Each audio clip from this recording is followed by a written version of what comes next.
Greetings. Shalom. Hello. Maybe in the back of my mind, I'll try to maybe not go over 3 hours, but um, it's interesting, but it's really gross and evil at the same time what they teach as a whole and what they believe. Because when they say we're not under the law, what they mean by that, what they imply with their heart by that, is that it doesn't exist for them. It was nailed to the stake. We're not teaching that we're under it in the same way everyone was under it. That would be a false accusation that they would quickly do to those that know our Creator and Messiah. They don't even know what it means to be under it. Obviously not, because someone that hates the law doesn't have understanding, because the carnal mind, their God, Paul, I do this with mockery. Their God, Paul, says the carnal mind is not even able to be subjected by the law of Elohim. Neither is it even able to do so or be. That one phrase right there in the New Testament that they do say they believe in destroys Christianity, because they don't believe that. They're the living proof that the carnal mind is not subject to his law. People hate it. They hate it in their heart. This is the real thing, They'll hate it even as it's written, but they hate it in the heart. No one loves it. That's a carnal mind still. And carnal minds only existed before Messiah. The answers, they were types. The saints were types of those, not under the law. But the reality of it is they still were. They were types of those that had faith, but it wasn't the real thing yet. It's a major teaching, major thing that they don't understand or have, because it takes someone that is given the truth and has his spirit to actually teach it and believe it. Otherwise, how could they know? How could a carnal mind talk about these things? They don't know what it means to be alive. To be alive is to go in heaven. To be dead is to burn in fire forever. That's it. That's all it understands. So never forget, and don't let them ever try to trick you. When they say not under the law, they all say it was nailed to the stake at the same time, meaning it doesn't exist. Now, there's a lot of questions that need to be asked to them, and they don't have any answers. It will only be contradictions and fury and wrath, because that's my reality. That's my experience. That anytime you bring anything up about Pharisee or law, commandments, they get jittery and start getting angry quickly. So even if they say, well, we love the law, no, they don't. No, they don't. Through experience, they don't. The works, they don't. What is a work? Like picking up branches? No, the things that come from the heart are works, and they're either evil or they're good, from our Father or from ourself, and the devil's works, not our. It used to be our. The devil's no longer our Father, for those that have the true Messiah. And Messiah was under the law. What they absolutely cannot understand is that there was no righteous requirement met until after the Father had Messiah go through, live it and keep it perfectly, because that was required, otherwise death, see, and then die and be the sacrifice. And so now we put on Messiah because of what he did. These aren't just words, this is reality, but I don't even like explaining it like this, because it's not doctrine in my head to me. This is real. We're in Messiah and not under the law in that before Messiah, there was no Messiah. It was just, here's the law, do it. If not, curses, blessing, these things are still true. Spiritual. Every word is true. Messiah said, your word, praying to the Father, is truth. What word? Genesis only? No, all of it. All of Scripture, the Old Testament, as people call it. That's the prophets and everything. That's his word right there. Not that the New Testament isn't. There was no New Testament. So that's what it means. Your word is truth. All those words in the old, rusty Old Testament is truth. And every word is spirit, because Messiah's words, which are the Father's words, not his own, like he said, established the foundation here. It didn't come from him. His words were spirit. They are spirit. And it came from the Father, meaning the prophets that wrote down, it came from the Father through the prophets, meaning all of the Old Testament is spirit too. Every word is true for us.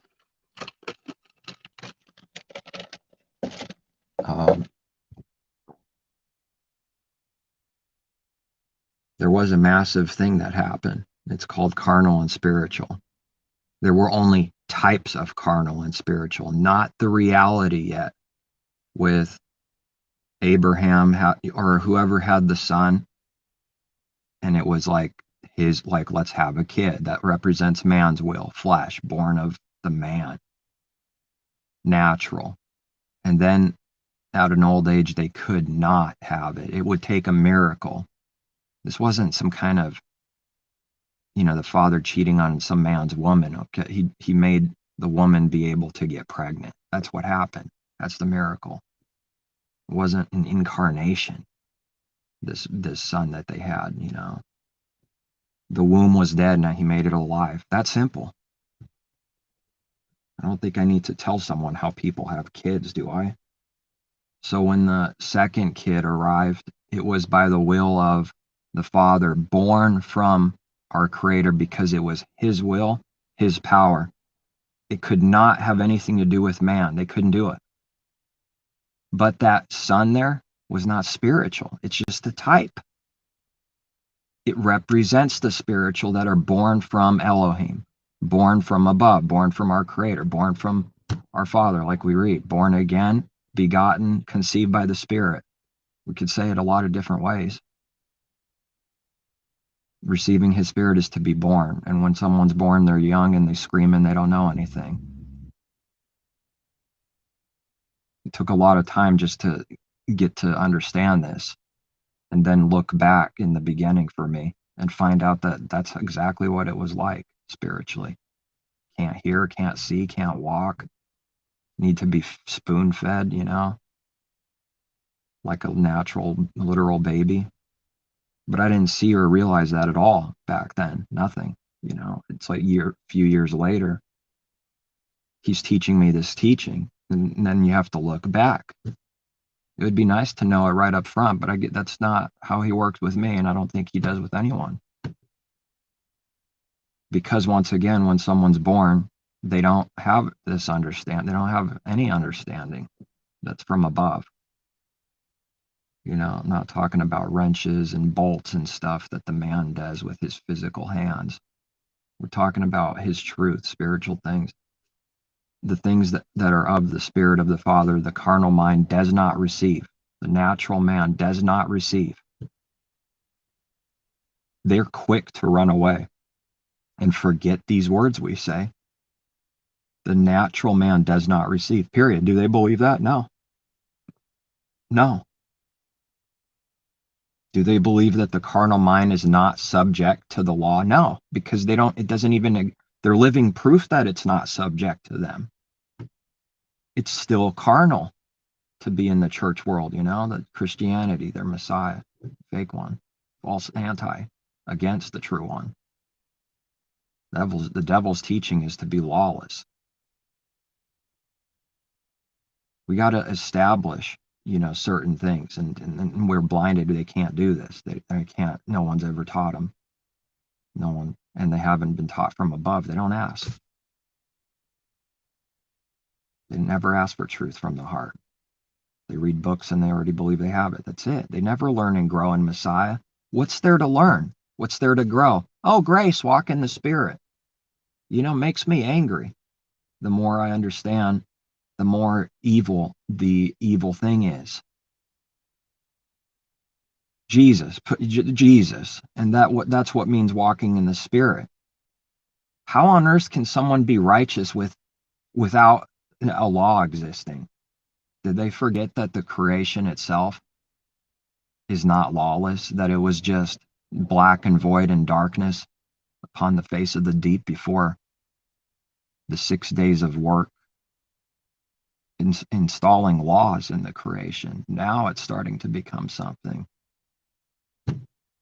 where in the beginning he created the heavens and earth and everything.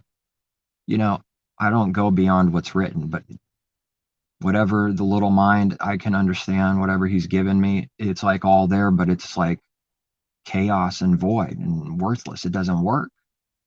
But then he started putting the pieces with the laws, using the laws and giving it order. Now the sun's in the right place. Now the moon is timed and the stars, all these things.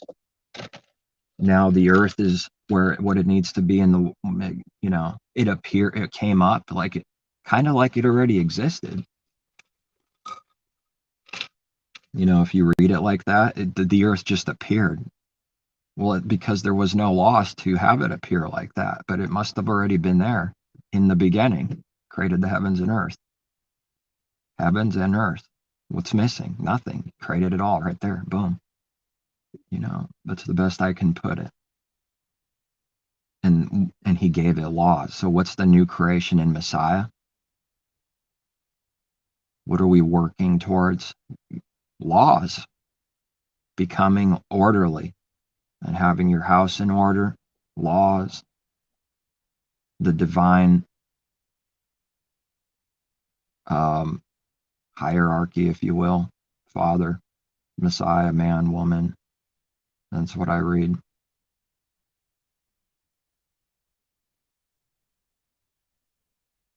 Pretty bad, isn't it? He who turns his ear away from the law, even his prayers an abomination. What would they have to say? Well, no, we don't not believe that. It just used to be true, meaning you don't believe it, meaning it's a lie for me right now. And it's a lie for someone else out there that's seeking truth. They would go up to them and say, this is a lie for you. They don't believe Messiah's words. That's what I mean about establishing some firm foundation. And if something's not understood, well, let's talk about the simpler things, the simple foundation. Because there is no other laid than the one that's already been laid. Couple witnesses or more, it's established. If it's true and doesn't contradict. It's amazing how simple it is, but I didn't understand these things in the beginning. And I can only want people to see and understand, but they got to ask our Father for the understanding. When someone doesn't have laws, they're lawless. In their heart, it's already gone. No one can say law's gone and they're also lawful. No one can do that. That's not possible. You can't believe in the true Messiah, Christianity, if you don't even believe Moses as a stepping stone, as a foundation. The laws and commandments, that's what Moses represents also, not just a man. You do away with Moses, there are no commandments. What Messiah? What Messiah? And what does Messiah teach us? What are we growing? What are we learning day by day? Because we read a lot of verses about growing in Messiah. Or is it just like, I'm saved, a Christian, there's nothing to grow and learn anymore. I walk in the Spirit, whatever that means, following the devil. There's some truth to that. Yeah, they walk in the devil's spirit. Because if Messiah's not leading them, the devil is.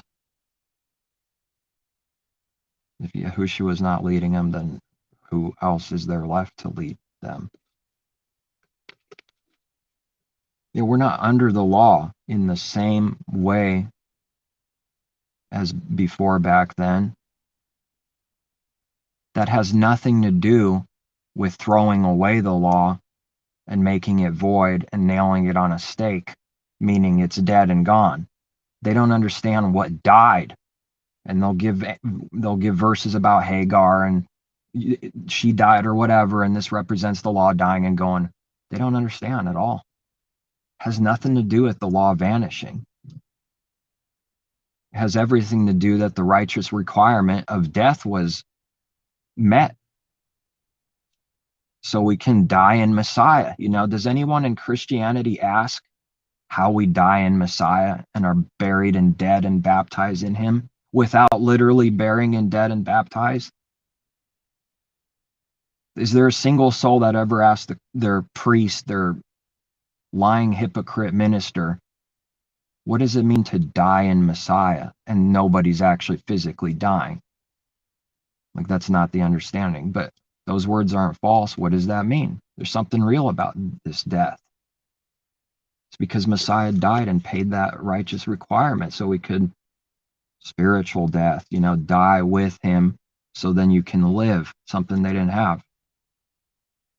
They didn't have the Spirit of the Father working in them with power. The old covenant saints, they were types of that, types of faith, types of those forgiven of sins, because faith already was always true. He doesn't change. It wasn't something new for the new covenant. Here's the examples of faith. They're God, Paul says. It's real bad. It might take 10 hours to really go through every little detail that they do and question everything. They had faith, and I've been given to see, and I'm just sharing what I've been given. That's all, because it's just not given in the church world. That the righteous requirement of the penalty of death, it took someone to keep the law, first of all, to be that sacrifice. Otherwise, they would be like everyone else. And he did that. Why? So we could do it, because we couldn't do it before. The law is not wrath. They just make blanket statements that are just pure evil. The law is wrath. They trick people, and they read that and they don't care. Like, oh yeah, making me happy. Law is wrath, right? Because I hate my Creator. I hate his commandments. Yeah. They're like drooling while they read this. Law is wrath. And that's what they mean, literally. Let's go into what that means, There's nothing wrong with the law. You might as well call it eternal. It's the lack of the power and ability to keep it. And so death constantly, continually. And the saints are types of those that lived physically. But the reality is they were all in death still. The actual reality, spiritual death. All people on the earth, all of them. They were blessed. They were blessed. It's not a joke, but it was like natural. And they received bread from heaven, and it was natural. It wasn't the true bread. Messiah's words. It wasn't the true bread. There's something true about it because the type was true of the real thing, but the reality wasn't ever there for anyone.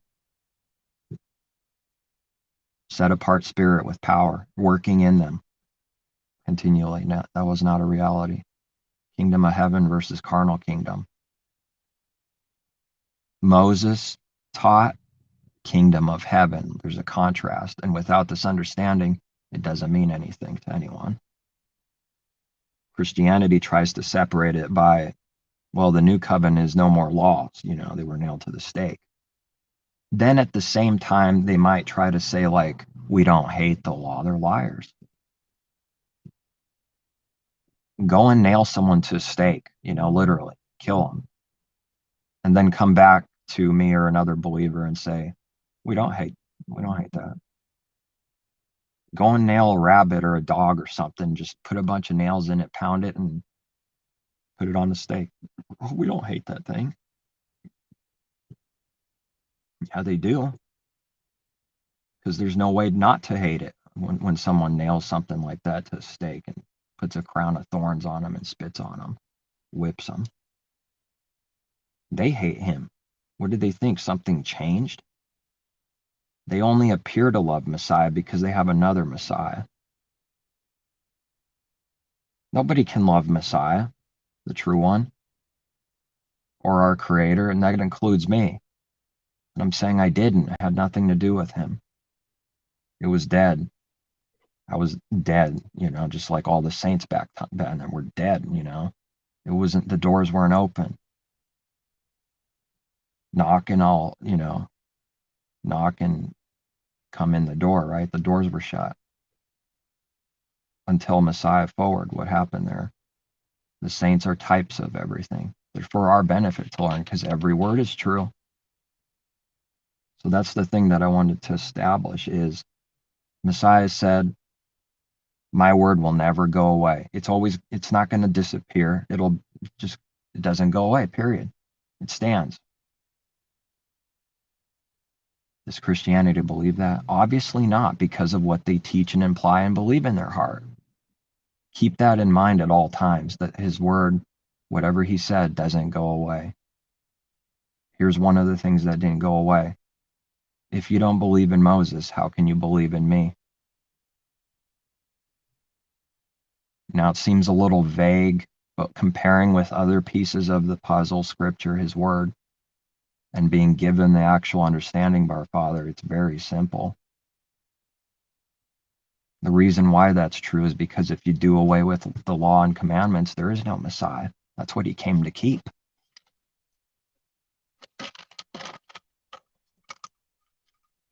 They don't have the true Messiah if they do away with Moses.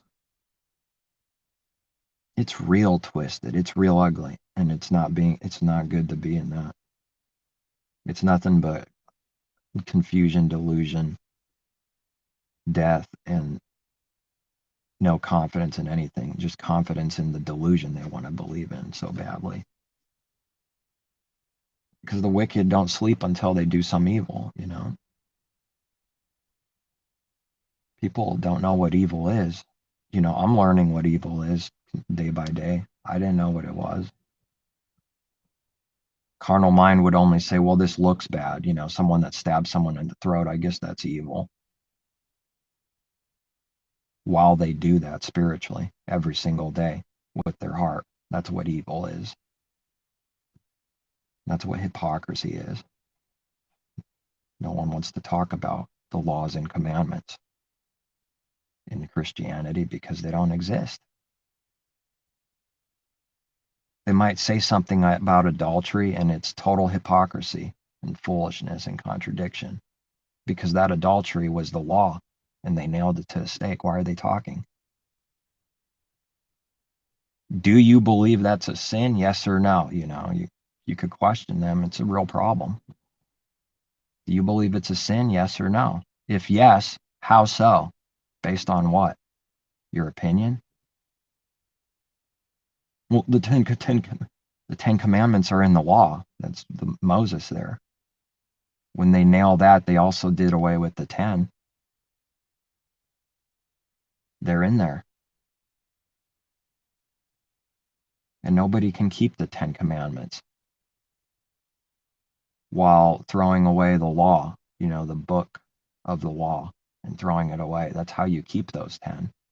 People will say right things and they themselves don't do it or believe in it.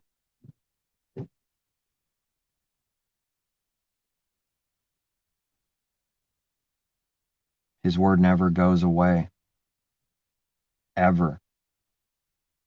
And all his word is truth. He said, your word is truth. That's praying to the Father, his word, all of it. And man shall not live by bread alone, but by every word that proceeds out of the mouth of the Father. No, not Jew or Greek, man.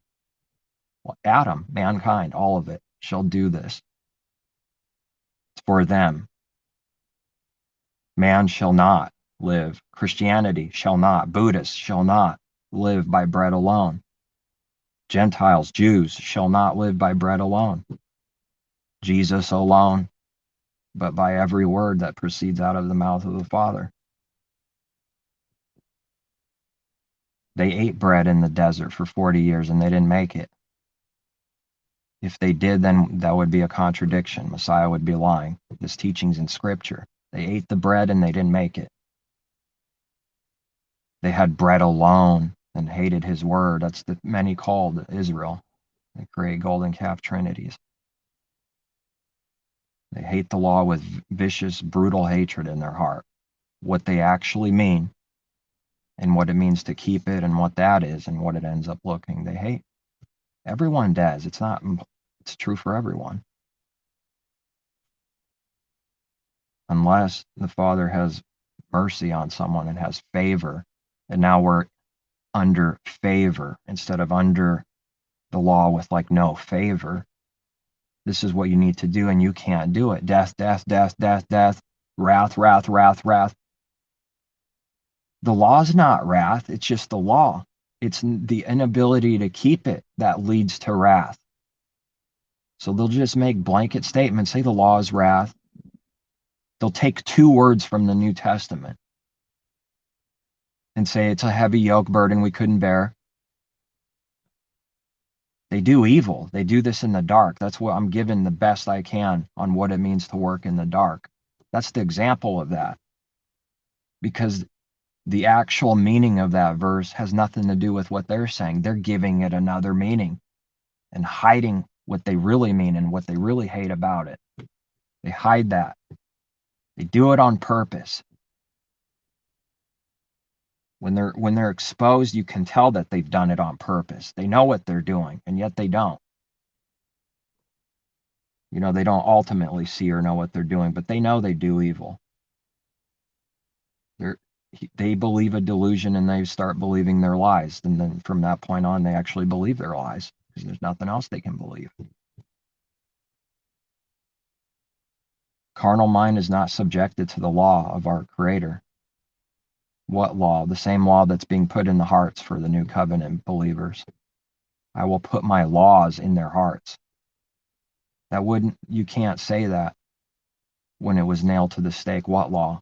I'll put the law that I nailed to the stake in their hearts. Pretty stupid. Pretty evil.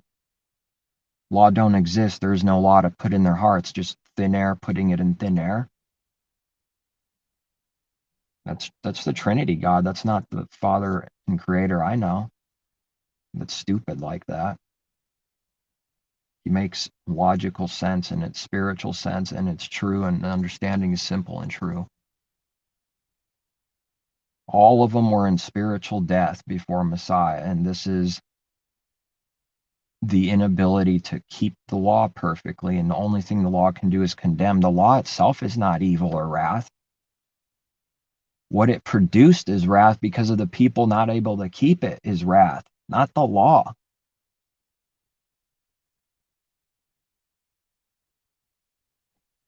Because when a believer like the apostle is speaking, you have to know what he's talking about and what he means by these letters.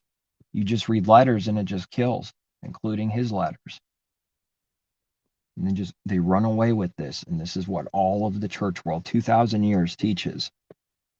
What is it that they don't understand that he didn't come to do away with it? At no point is the law done away with. Now, obviously, that lines up with, I will put my law in their hearts for the new covenant age, kingdom of heaven. Obviously, that flows perfectly because it takes a law in order to do that from that time forward to exist. It doesn't contradict Messiah saying, I don't come away to do away with, to destroy the law, I come to fulfill it. So at no point was it done away. There it is. That's the truth right there. It's never done away. It never passed away.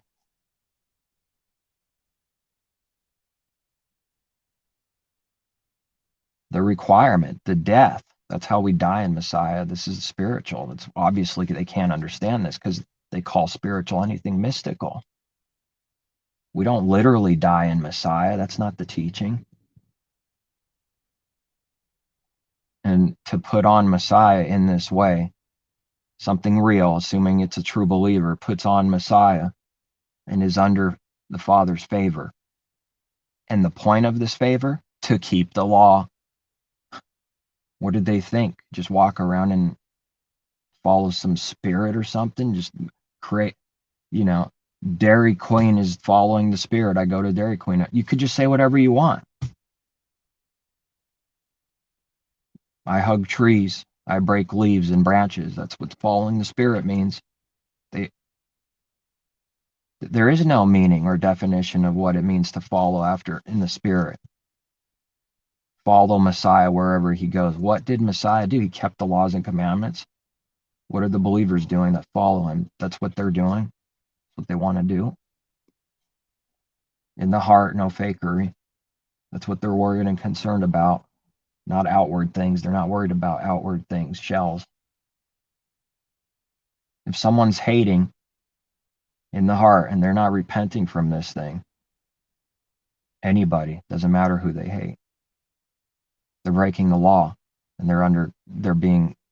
it's death. It's the same thing. It's spiritual death. They're being cursed. What the new heavens and new earth, and he who's a sinner shall be thought to be accursed. Isaiah, prophecy of this. They will thought to be cursed, those that don't believe. Yeah, blessings and cursing, that's right. The scripture's there for a reason. It didn't go away. His word didn't go away. If any bit of his word went away, then our Father would go away too, because that's who he is. He is his word. His word is him. In the beginning was his word, and the word was him. It's who he is. Not letters, but what these things mean. He is his word also. And his word is him. It's not talking about a man. Jesus. It's his literal word. The scripture, all of it is him. That bond can never be broken. To do away with his word is to do away with the Father, and that's what they do.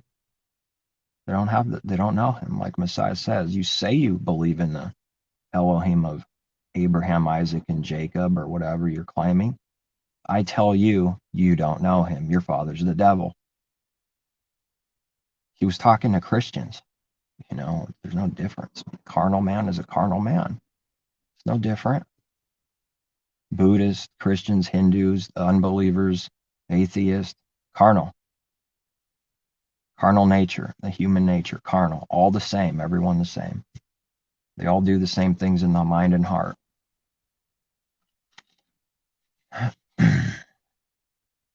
Maybe such and such person is different. No, they're not. They're all the same. Everyone's the same. Carnal and dead and lost. The lost sheep need a shepherd. They don't just walk around following Messiah like that's it. Just follow him. What does it mean to follow him? And grow in Messiah. To learn, he's teaching us personally how to keep these laws and commandments that exist and didn't go away. Otherwise, there's nothing for Messiah to teach.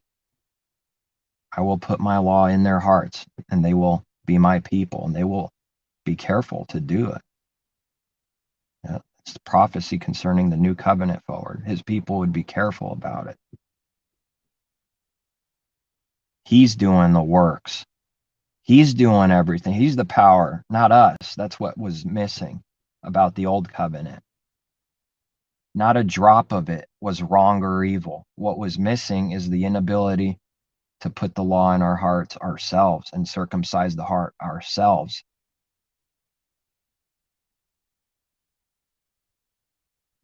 That's what's going on there. That's the truth right there. And the requirement, the death penalty was met. And someone had to keep the law perfectly. The Father working in Messiah with power, mighty power. Did this so he can become the first out of many brethren, the firstborn from the dead, spiritual dead, and the first to be, resurrected, and yes, that too, and continue to live. He wasn't the firstborn literally from the dead, and he wasn't born before Adam. It's nonsense. He was born when my Father says he was born, and his word says he's born. That's when he was born. And that's where the time whatever went to 1 or something for, back to year 1 for, some strange reason. And by the time he was 30, it was close to 30 AD, something like that. Close. That's when he was born. He wasn't born before that. There is no teaching of this. And the Father was doing all the works in him. The Father was teaching him how to keep all these laws and commandments in the heart. And the question is, what does it look like when someone's actually doing this? Well, it doesn't look like what people say it looks like in the church world. How can it? Yeah. What does it look like when someone doesn't murder in the heart? It looks like keeping the commandment as it's written. That's what it looks like. We're not concerned about to look like that. We're concerned about the real thing, not hating anyone in the heart. Oh, I got an order. I'm disappointed, seriously, but I know I'm a little bit like on edge, like the voice, but it's not. It's I can't even go online anymore to like even try to I'll become a member of this and try to write this person, get to him. I've done that. That's what I used to do a lot. I can't change them. I can't do it, man. What am I going to try to do? Save 300 billion people? I mean, 3 billion Christianity, what everything. No, it's a powerhouse. It's a system. It's mighty, worldly, mighty. It's it's a it does have power. What can I do to it? Nothing. And that's not what I want to do. That's not the intention, but like some kind of let's go and save this world. I started a kingdom. I'm the leader of it. Join me or perish. It's unfortunate that I bump into people like that, even online. That's bad, man. Stay away from people that say they have a kingdom and they're like questioning whether they're Messiah.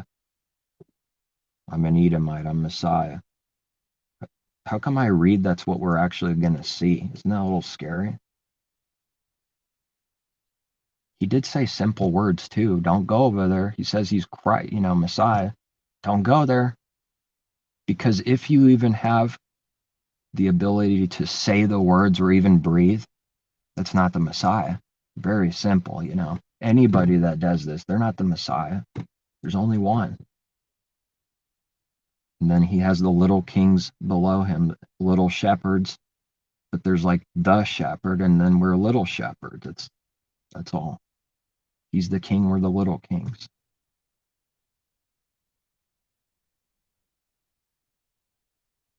I know it, like in this world, I guess when we read the scriptures and it's like the names used to mean something. All the prophets' names. I don't think that's really like important in America. Not too long ago, sometime back, I looked up my name, like see what the definition means. But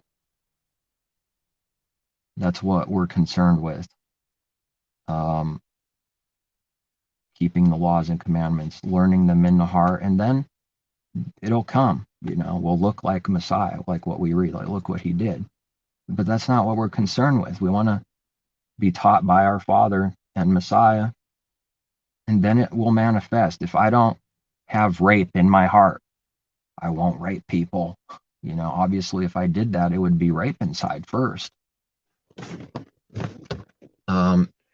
If I had murder in my heart, I'm not saying it never comes. I'm not here to say I'm perfect, like it's perfected and done. But I am saying I'm repenting about it. I'm worried about it. It concerns me. I pray about it all the time. The point for the sake of teaching is if I don't hate someone, I'm not going to go stab them. It won't look, I'll keep the law, thou shalt not murder. That's not evil. What was bad, that was done on purpose by our Father, was on purpose, was planned, is that the Israelites, his people, couldn't do, and not even the saints could put the law in their heart. We have to understand that they're types for our admonition right now. They were saints, they were blessed, but we're not talking about the exact same blessings. What they received as blessings are types of the blessings we're receiving. This is how everything is. And it's not to do away with even physical help or things or health. I don't do away with that. I'm just saying this is the important thing. I gotta go. Bother me.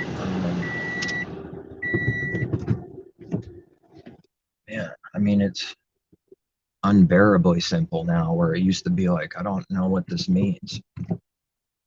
People are saying this means this, and go online. Christianity saying, years ago, this is what fulfilling the law means, and it's just weird. And I'm going, this contradicts. How come it doesn't make sense?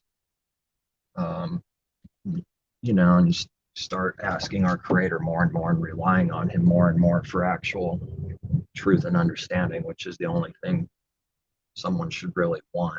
His priority, seeking the kingdom, is exactly that, having our heart for our Father. Oh no, not this. Rip out that buzzer. It should be our heart for our Creator, because they had lips, and that's not good enough. They taught Moses it wasn't good enough. We got to remember that too. Carnal Jews, they exist. But don't you teach the law, and yet none of you keeps it? Man, that was amazing when He started revealing all this to me. And then no more worries about the understanding and contradictions. He's talking about the heart. He always is. You didn't keep any of these laws and commandments in the heart. None of you people did this. That's what He's saying. Yet none of you keeps it. Because it's very simple, man. It should be simple. If I murder someone, if I don't physically murder someone, but I have this true hatred in my heart towards someone, right? I'm saying I'm a sinner and I'm cursed, until I, if there's no forgiveness, no repenting. That's what I'm saying. And the believers aren't instantly just condemned because they're under His favor, because He knows we can't do it. He's doing the works. This is the difference between true believers and the rest. It's the difference. How could it be that simple? Well, it is that simple. Just believe in Messiah. Well, what the implications of what that means is what I'm against, not the words believe in Messiah. People don't know what it means. And they have another Messiah. The church world.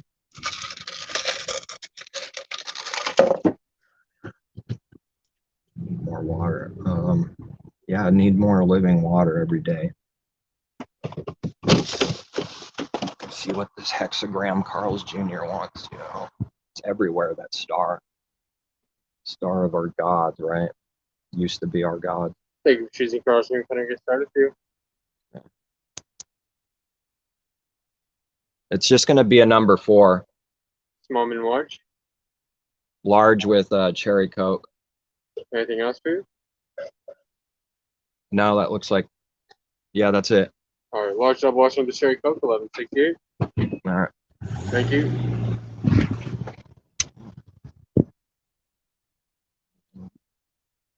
We need food and water, but this is the natural picture, what I'm doing right now. This is. All right, $11.68. You want any dipping sauce? And just put some in there just in case. All right. Cool. Yeah, we need All right. We'll have that on in a moment. All right. Living water, living everything, living food, water, hunger, thirst for righteousness. Because that's what's going to fill it. Nothing else will. We're talking about what now? Spiritual things. Something deep inside our heart and mind, you know, real things is what everyone is. Chaos and void, blackness and darkness forever inside, you know, until this void starts getting filled. This is to be born again from our Father, our Creator, is to seek his heart, you know, seek. King David seeked after the Father's own heart, seeked it with, you know, I'm telling you, he was a type of doing that. That was a revelation some time back too, to actually see what that means. Those are true words. That's what needs to be done. But what would that look like today? What would that look like? What people did back then, the saints today? Just religion alone. Cold religion, dead inside. Here's this for you. Have a good one. All right.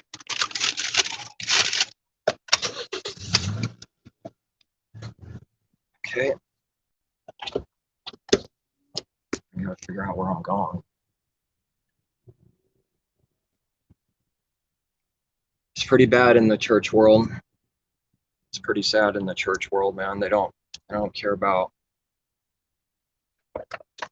you know, when they do Bible studies, what do they talk about? If you do away with his commandments, what is there to talk about? Let's see, where is this place? I shouldn't do this while I'm driving, I guess.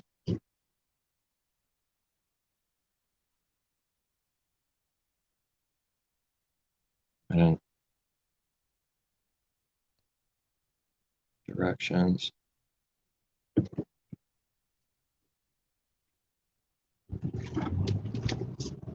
What's there to talk about?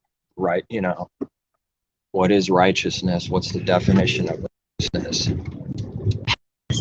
Be quiet.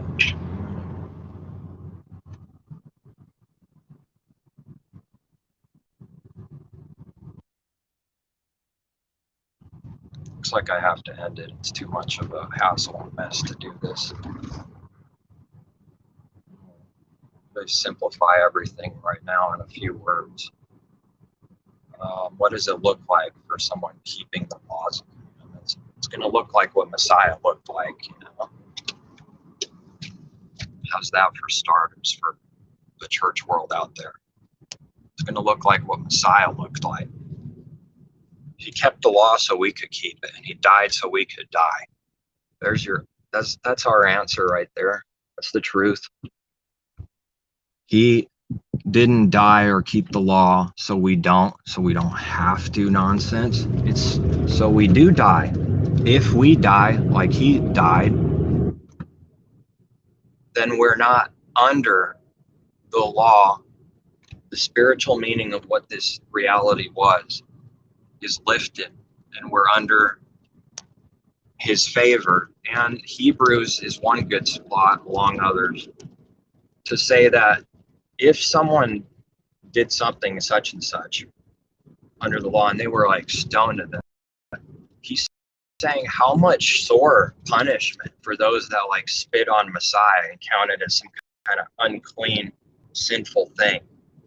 How much sore worse punishment. Did they forget that? Did Christianity forget that? What that really means? Maybe it's serious to be a sinner and hate his laws and commandments. Do they think no one's getting stoned to death spiritually today? Obviously, they don't think anyone's getting stoned because the dead man is dead. They don't know anything. The dead know nothing.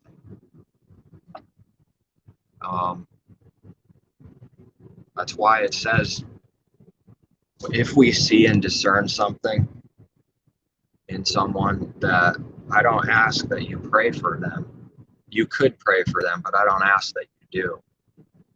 That's pretty rough. That's pretty serious, isn't it? Pretty sure there is no other answer to that except it's serious. People don't have a clue. Why do we read about Pharaoh and the hardening of? Because that's happening. Because people get to the point where they will not repent, and it's concerning the love for our Father and keeping the laws and commandments. They will not be able to repent and want this in their heart. There's people that exist, many, and they're in the church world too, that they're not taking it seriously. How much sore punishment will you think it to be? He's comparing the law there, Moses, and applying it to us with Messiah in us, saying it's a big deal still in Hebrews there, and James or wherever else that says that.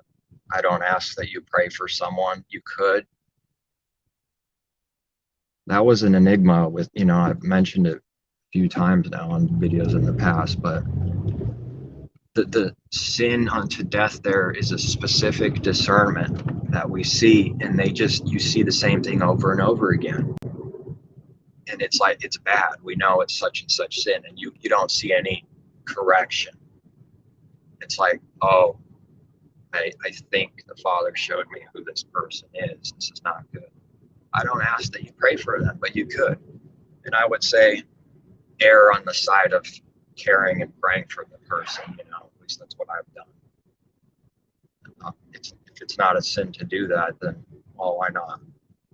But there's a point, and the believer, the true believer, has assurance. That's why it's reassured. We're not those who shrink back. Sins are forgiven, but there's many people that, they use this good news, and it's not applying. We have to make sure it applies for us.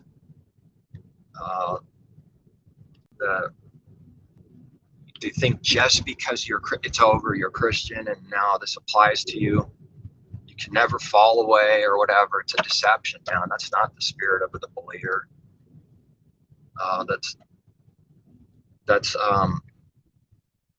There's assurance, but it's not the way the world does it, the way the world believes on it. It's used perversely, kind of just like a license to sin. When we say sin, we should know what sin means. It means transgression of the law in the heart. That's the primary thing. Yes, it is a sin to kill someone, but see, that's why to murder someone, if we have the law in our heart, it's like for a child to know that, you see. I mean, it's already a given that it's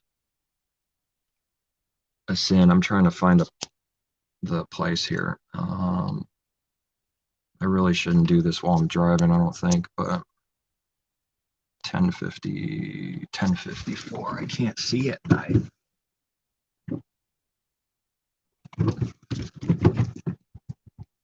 I think I passed it. Or there it is. As I hit a tree or something. All right. Going crazy.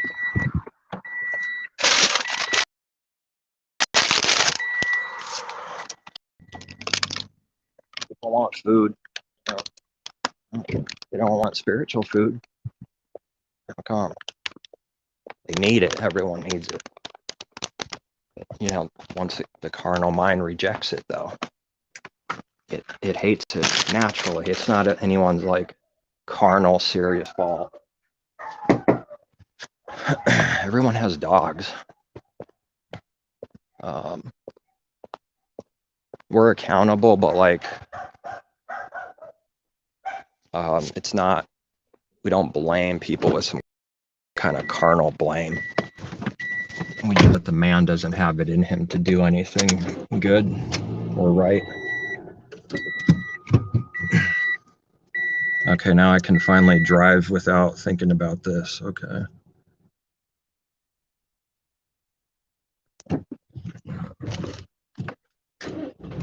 shouldn't kill it. I've been driving stick for years.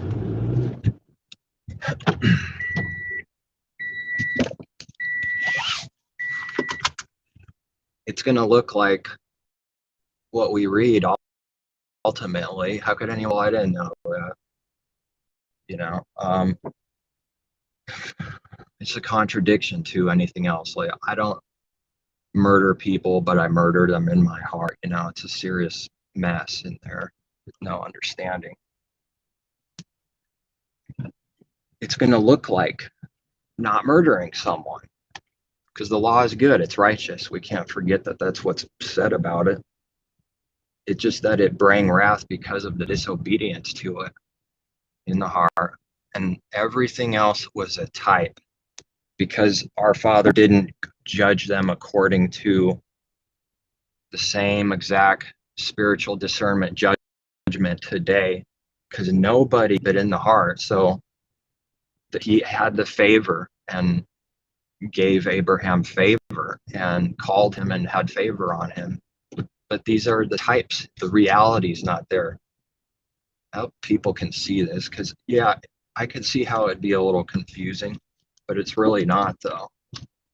And that's how all the scriptures are. They're types. Everything's a type. The sword, the flesh, the killing, the dying is all types of things that are true now and to come. The destruction of the flesh, well, that means something different than just the physical picture.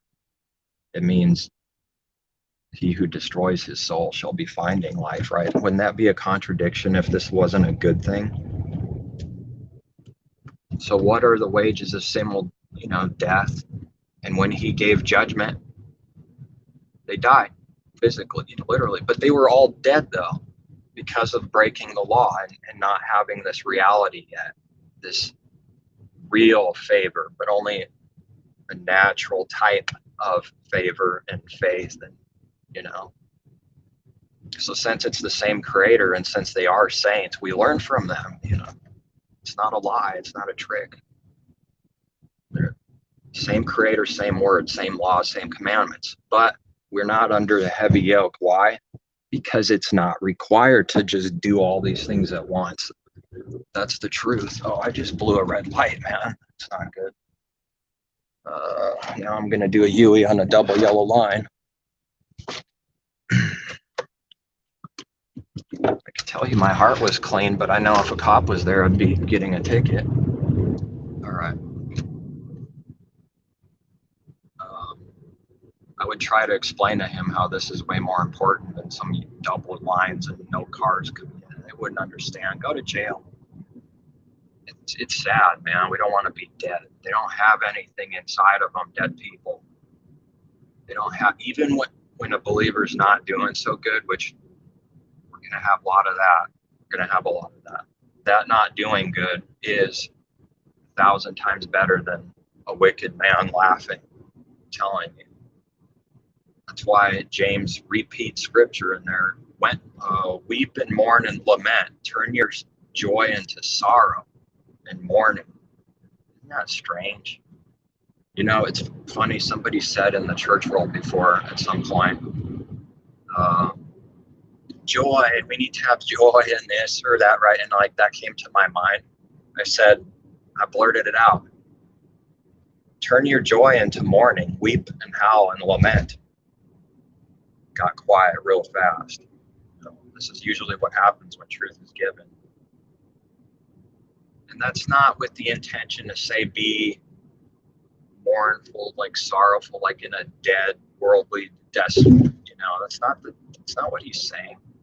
It's not what scriptures are saying. It's not what our Father is saying. There is a type of sorrow for the believer that is different than the sorrow for unbelievers, and they're in this a lot because of the fiery judgment that's on them and because of the hatred that's coming their way, because of what they see, that the whole world really is blind and they need help, and we want good intentions for people. They start seeing all these things and it's like a burden, but he's not going to put too much on it, just piece by piece. If he showed us everything that we need to know after 40 years of being in the desert, we would die. I wouldn't be able to bear what I already went through in the last 2 years or 3. I wouldn't know.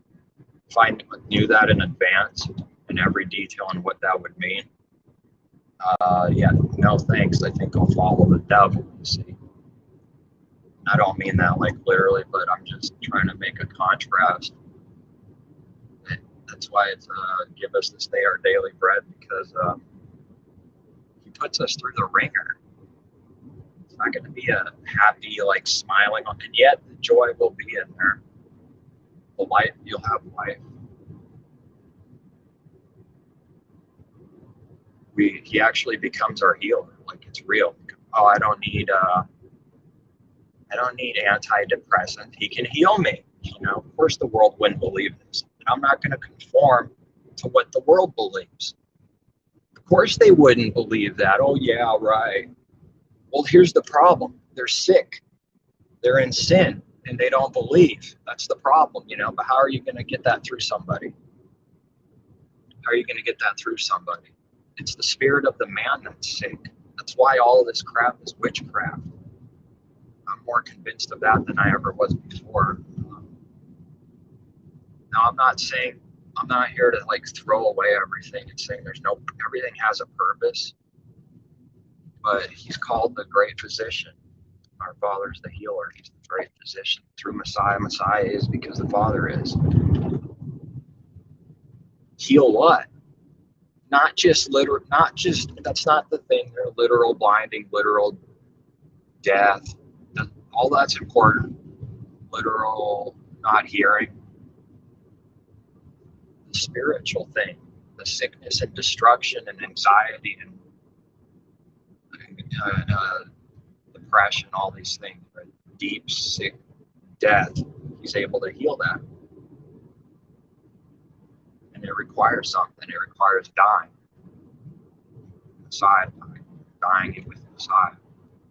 It's like we get a head start. Now we can die before we die. That's like what it is. Whereas before there was no one that could die. You die, it's dead. How do you have life when you die? And yet, that's what Messiah was teaching. You know, he who basically dies is living. He who destroys his soul, right, is alive, is living, finding life. How would this be possible before Messiah? So someone reads those words, has a natural understanding, puts the sword in their gut, and they're dead. How do they live now? They can't. Because the power and everything wasn't given. They had to see outward things and on stone things and letters only. So yeah, it's going to look like sometimes in the New Testament somewhere, it's going to kind of look like, if we're not careful, that like the law is like done away or trashed or something like this. One phrase Kanye teach there. Because of this favor, do we do we abolish the law? He says, no, on the contrary, we establish it. How do you establish something that's been nailed and gone and done away with? I don't think you can. What is this talking about? In the heart, in the mind and heart. That's what it is. That's what growing is. It takes a lot of, it's not a, for 1 year I'm done and I know everything, understand everything, living it. It's the real thing, man. And when someone's real, they're going to be hated like Messiah was hated. He's the example of being that real thing. Having the Father in him. No, not this fakery, evil, masquerading like this, transforming himself. He is what he is. I am what I am. That's our Father, and then I am what I am. That was another major revelation for me. Wait a second. That's what we're supposed to be. Just I am. No more faking constantly, masquerading. Where on the contrary, the devil and all his messengers, ministers, like I read, transform themselves into messengers of light. We don't have to do that if we're light. If the Father's light is in us, then we're light. We don't have to transform into real light. You can just be as you are. Whatever the Father's making you. And people won't like it. They'll hate it. Because they're lacking it. That's what they there's so many things I see that just would sound crazy to people in the world. I'm talking about like spiritual things in people and what they see, what they're thinking in their mind and heart. When they see someone alive, they're jealous. They want to kill it. They're envious. It can't be that someone's alive and they're not. That's what it is, man. It's bad. They're hungry and thirsty, and they got to eat too. You can't blame them like that, but what they do is evil. They eat my people. We read that in scripture. They eat my people. False prophets, Gentiles, unbelievers, they eat people. They eat each other. Israel actually ate some of their babies when Jerusalem was destroyed because the prophecy said they would do that. Like, here's the literal thing of what's happening spiritually, though. They're so hungry and desperate to stay alive that they'll eat life. It's in the prophecy. But this prophecy's still true, isn't it? For those that are carnal Jerusalem, they're in destruction. They got to eat people. As long as there's no actual light around them, all is well and all seems well and ends well, so called, so it looks.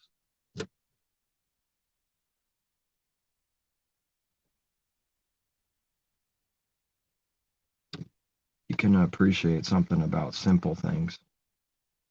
We're not a bunch of geniuses over here. It's just our Father's taking the blinders off and giving us his wisdom from above, and the rest blinded, and the world blinded, and those that hate him blinded.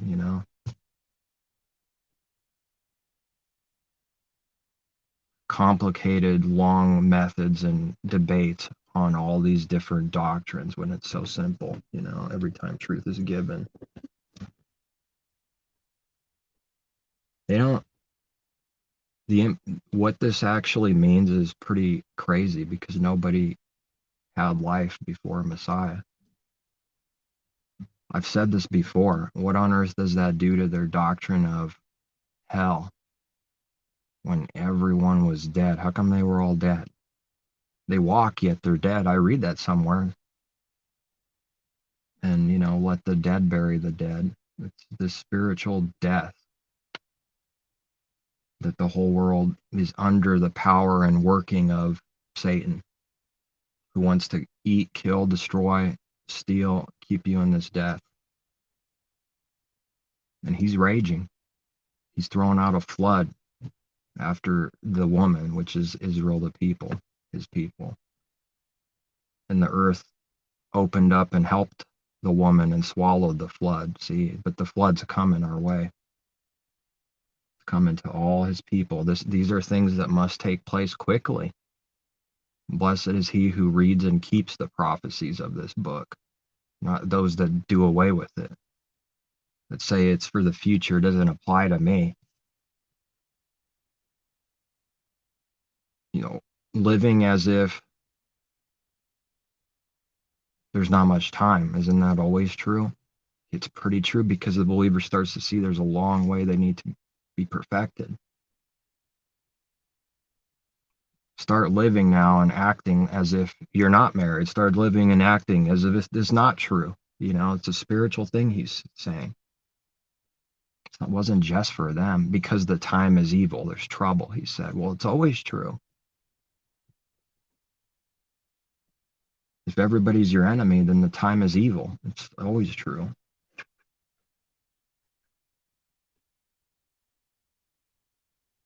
Another connection is there was a delay and they began to beat their servants and get drunk with them.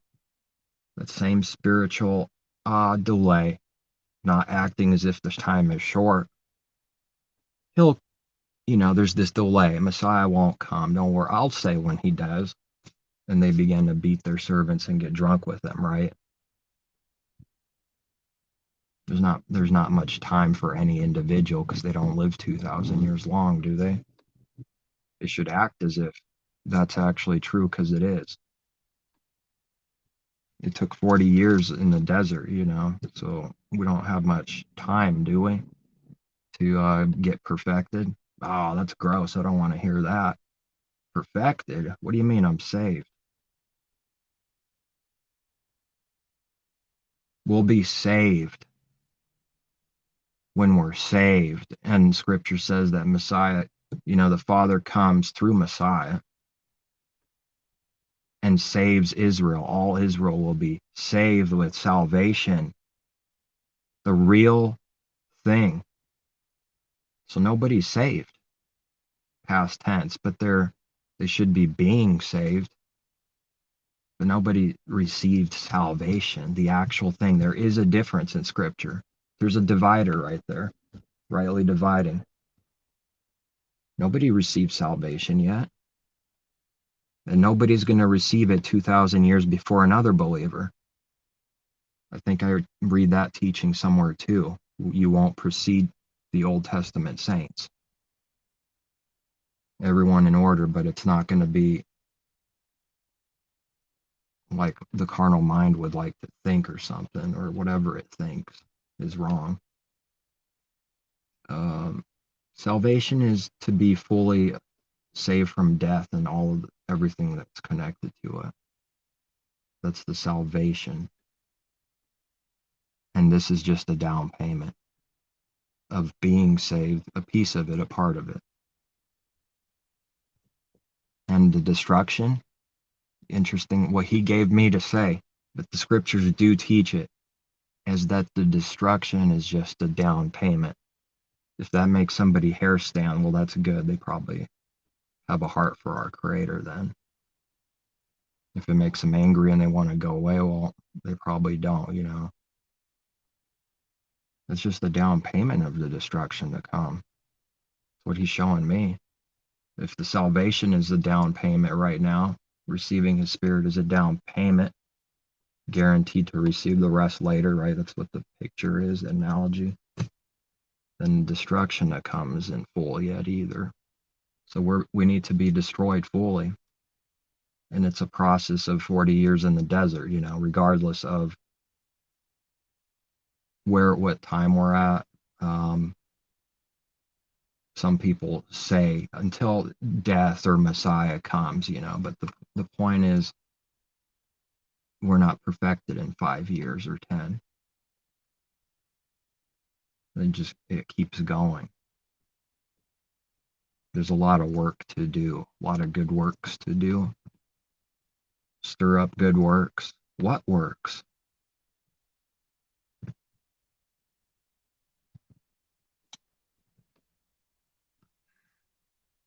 And the more someone grows and matures, the more that carnal people look like children to them. They're children spiritually, They act like it, they behave like it.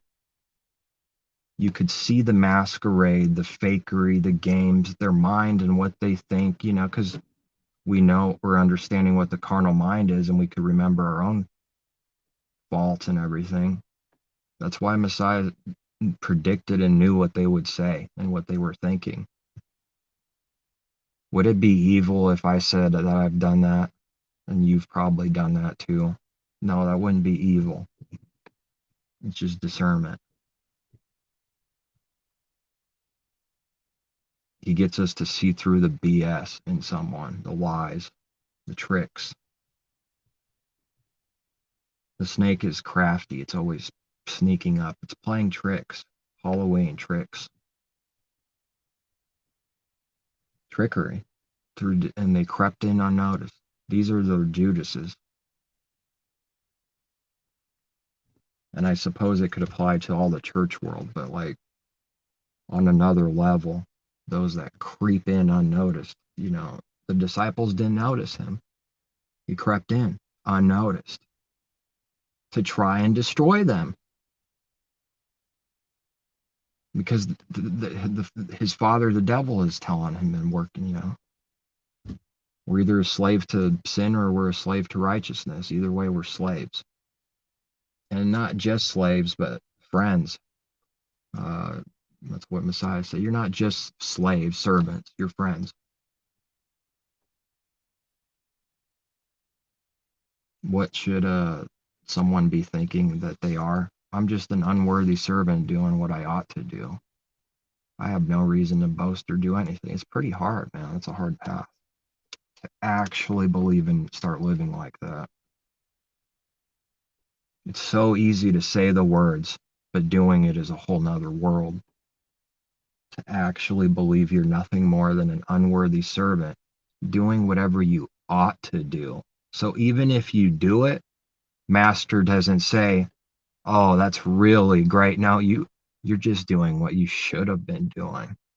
It's pretty hard, isn't it? Does that mean he hates us? No, on the contrary. Because anything other than that is prideful. That's all. And it's boastful.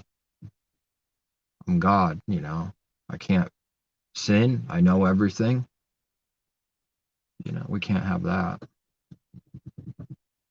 And recently I got a call from someone that I vaguely talked about, not like personally with names and stuff, but we used to do videos. Random, because I was the one they'll call last, but he called, we talked. I got back to him the next day because it's always a certain time and it's got to be exactly on time. It's like a business, Started getting into some things and the spirit was just telling me, get to the point. If it doesn't care about this, then it's no good. You've already went through it for a year. It's no good. You have to walk away. The question was asked like questions before were asked, like, do you pray? Rage back then, just for asking the question, just genuinely, honestly, do you pray? Rage, and then when it denies that it's doing this rage and saying evil things and stuff, that's when it's like, that's the Father blinding that person. And he talks about this in the videos and does it himself perfectly. So that was like an eye opener for me to like get on my face and like be asking about this thing, because otherwise I won't know. Like turn pale face from how could it be that someone that has that much knowledge is actually doing everything he says, or at least a lot of it. Where this time it was like, in the year or so with maybe hundreds of hours of speaking, I never heard a peep from such and such. Never even recall hearing one time that you had any kind of weakness or sin or talked about real heart things in 1 year, all this time. Like as if it's perfect already. F you, real loud. Like, okay, I gotta go. Sorry. No, that's it. It's over. And that's what the reaction was before. And, maybe the third time, maybe prayer. And it looks like the Father didn't do anything. It must not be his will. It's a bad thing. I'm talking about something that they don't turn from. Like that's what it looks like, that I'm just saying that it exists. People will not turn back. They can't.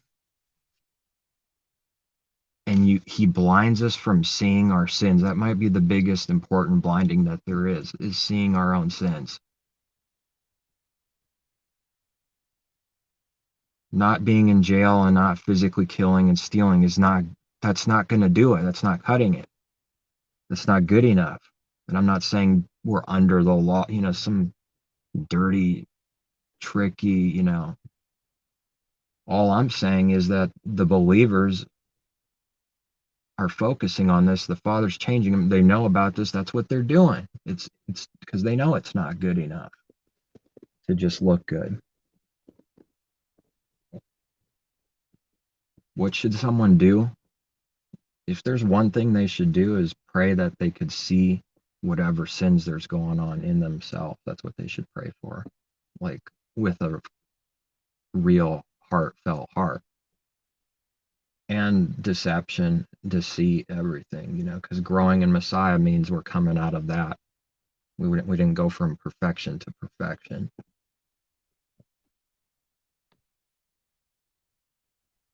And they use that phrase too evilly too, that the law is not for the righteous but the unrighteous.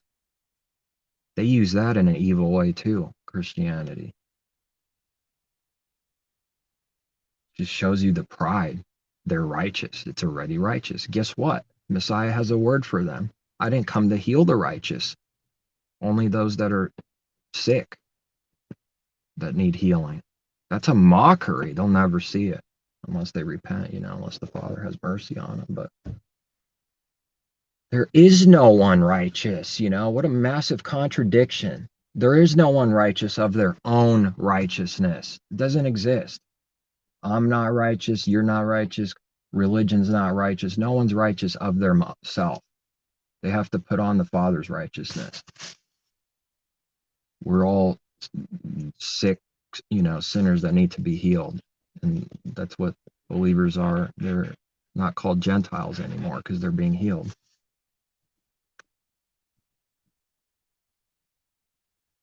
There is no one righteous, not even one. None seek him.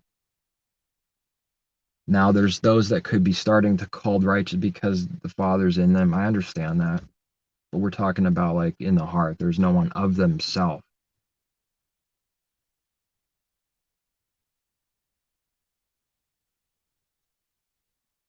That's not right. That's what the law, the commandments, the Messiah is teaching us. That's what he's teaching me.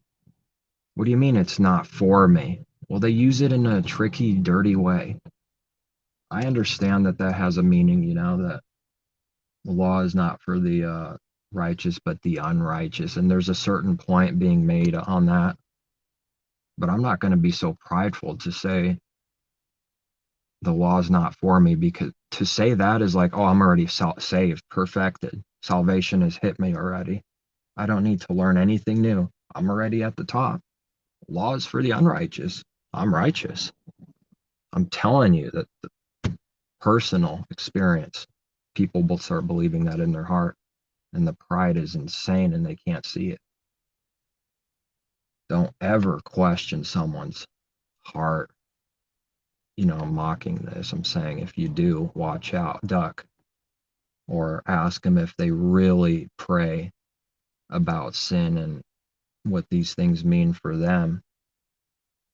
Anytime something strikes true, if it's true, it will bring out the beast because it's true. That's why. And I got an FU, loud and clear, the message was. And I asked for the Father's will to be done. I said, I don't know what this is. It wasn't a good time last time. What's going on now? But can't be ignored. Can't have an evil always giving a chance, not just ignoring, because that would burn my conscience. And it was not me who walked away. See, it was an FU. Now someone would be quick to say, you probably did some evil thing. Here's what I did. In 1 year, I don't remember hearing a peep or anything about any kind of weakness or sin or anything of the heart like this, as if you're already perfect. That's what I did right there, almost word for word.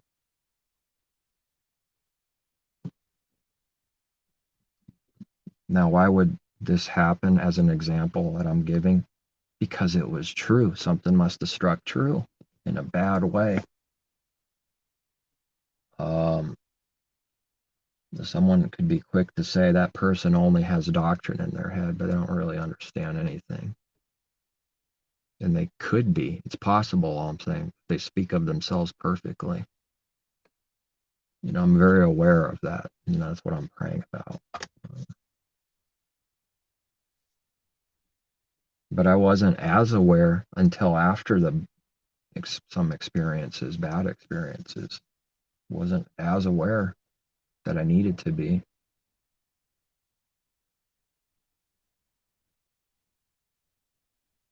Think about who our Father is.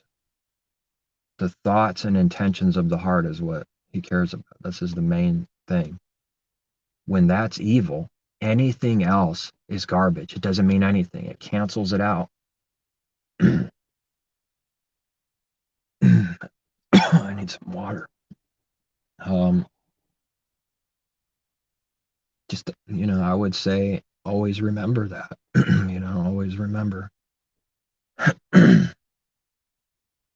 that it doesn't mean anything if you're not keeping the law, the Father's not giving you the power to, and you're not doing these things.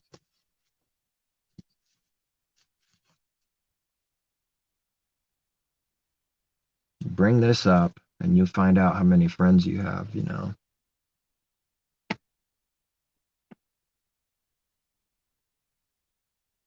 Look how bad it is in the church world. A lot of people smiling, saying Jesus, I don't like seeing this, but that doesn't mean they're believers.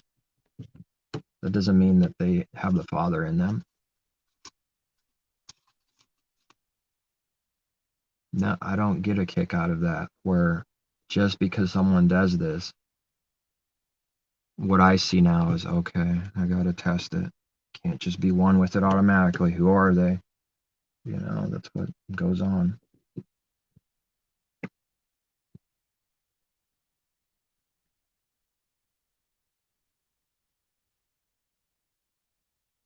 It's interesting, the Pharisees couldn't love Messiah. They hated him. But they could talk about Moses. Just an interesting point. They could talk about Moses, never forget that people are out there like this. And they cannot love Messiah or know him or see him, but they could talk about Moses. I'm just saying that exists, that's all. What does that mean? What does that mean, what I said? They'll bring up commandments too. But it could be that they hate Messiah. Seems unreal. Now it can't be. That's who the Pharisees were. All of them. And all the people they deceived. Don't you teach the law, yet none of you keeps it? Your lips flap, but your hearts are far from me.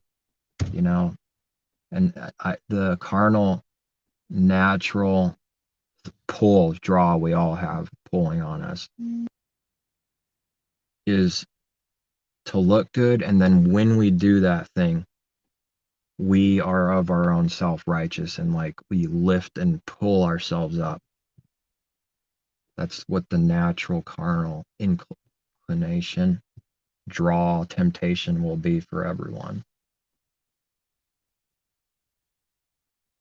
Every time that started happening, it came back down, and it seems like when we're down the most and down, that's when we're walking in the Spirit.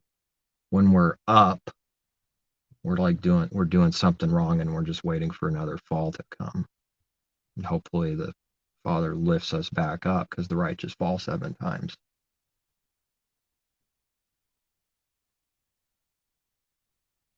It's when it's in a full realization of how worthless our power is and how no good we are. That's when we really start doing his will.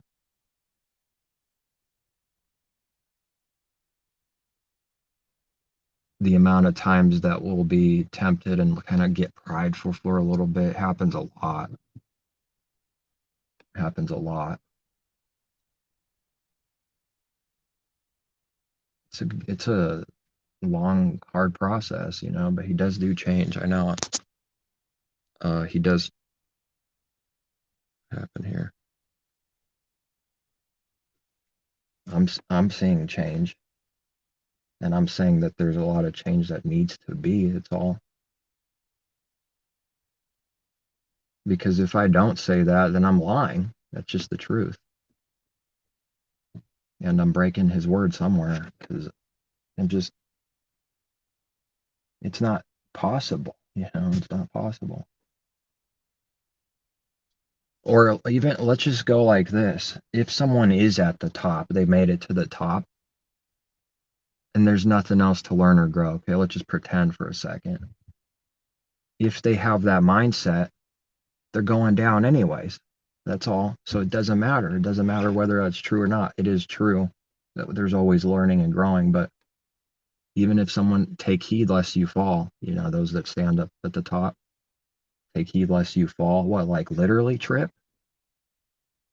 That tripping on the ground should teach us a lesson. That's what we're doing spiritually. You need like a lamp to see where your footsteps are, but you can't see too much else when it's dark. Just enough so you don't trip, get you through the night, and then daylight comes. We'll have cycles of this in our life because the creation says so. His word teaches it. When this darkness comes, like it says to the wicked, when their like hard fall comes or judgment comes, you're not supposed to jump up and down. I'm not supposed to be. And yet that's what we're gonna want to do. It's a lot of work to go, isn't it? This is what people are afraid to admit. Have I done it? You bet I've done it. Have I been shown that I've done that? Yeah. Did I like that? No. I don't know how to do this. Show me how to do that because I can't. It's pretty bad. That's what the prayer usually ends up being. This person did me a lot of evil, and now judgment, and I'm not supposed to smile a little bit with like an evil heart? No. Pray for your enemies. You know how backwards that is? How I found how backward that is for real life things? That doing it is a whole new world than just saying it. People don't have a clue. I don't have a clue yet because I need to learn more tomorrow. And I don't want to say that I haven't been given anything, but it's a contrast, meaning there's a long ways to go. Because that's what the thing, it pulls in that direction. It wants to screw that person, hope he dies, such and such, blah, blah, blah, wicked. So I don't even know what to say sometimes. So I just try not to say nothing in my heart and just ask my creator what to do. And if this temptation comes, you just pray about it. To not hate them in the heart with the same kind of carnal hatred that they hate you with. You can't have back. Now, not being able to keep this before Messiah, he's a righteous judge. It's a death. This is why there was no life. It was a constant death. So then blessings and cursings naturally as the primary understanding and focus. Increase your wealth, Israel. Plummet the Egyptians and take their gold. He who has little, even that little is taken from him, so he'll have nothing then. And it's given to he who has the most talents. A little bit of money, that's what that is. In a parable, meaning it's not literal money. It's heavenly money, gold from Messiah that we need to buy, or the wicked need to buy it. Because the righteous are already they're just receiving, they need to continue to receive that. But those that are like, repent, I counsel you to buy gold from me, that's not in a good position to be in, like for too long.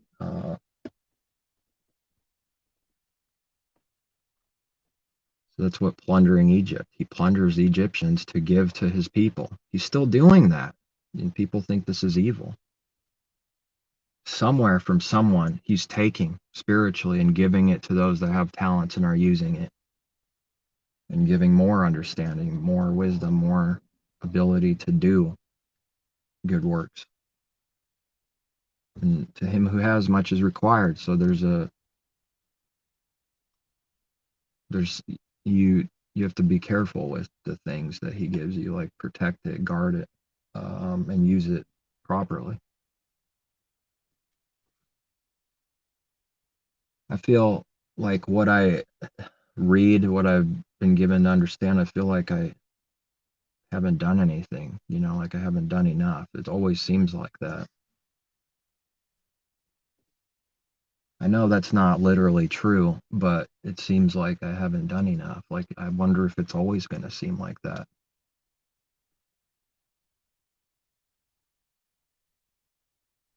Because it's definitely not about self and selfishness.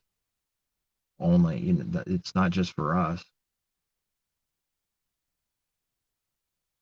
The same Messiah said, wicked and lazy servant. I guess everyone needs to learn what that means for real, for them.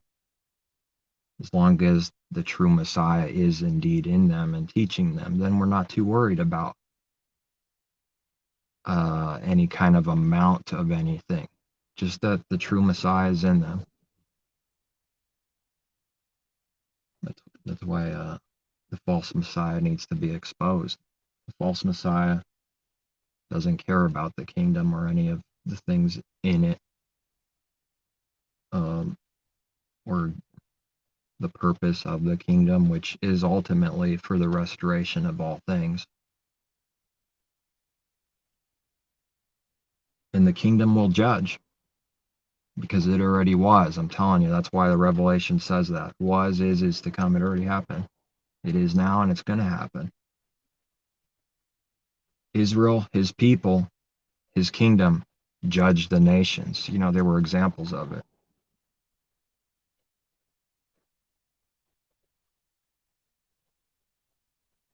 There's going to be a death, a punishment, just not what Christianity says, not something that's physical death, like you just kill everyone. That's what happens in the natural, in the types, to teach us the spiritual lesson things.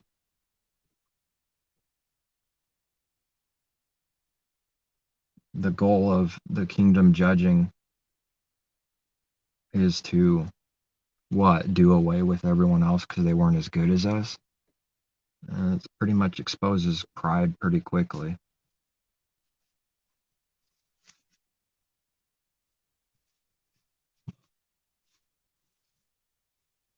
There's, the perfect parable for that. Think the father, I'm not like that man, beating his chest, prideful, looking up at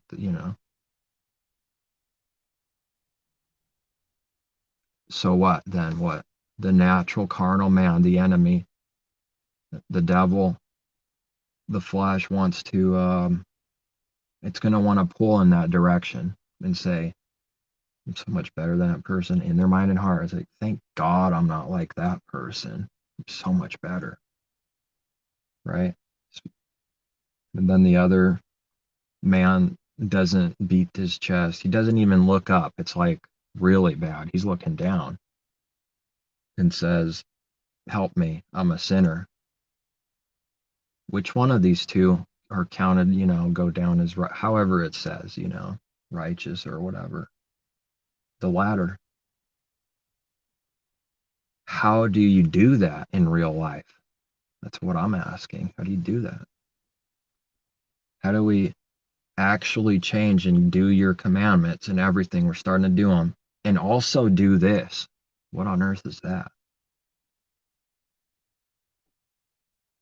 Well, so then it's like, well, show me how, because I know what you say is not impossible. It can't be.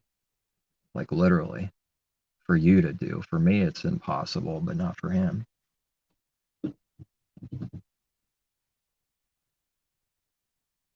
I've said it a lot, like in my, to myself, I can't do this, Maybe even punch the desk too, angry, I can't do this.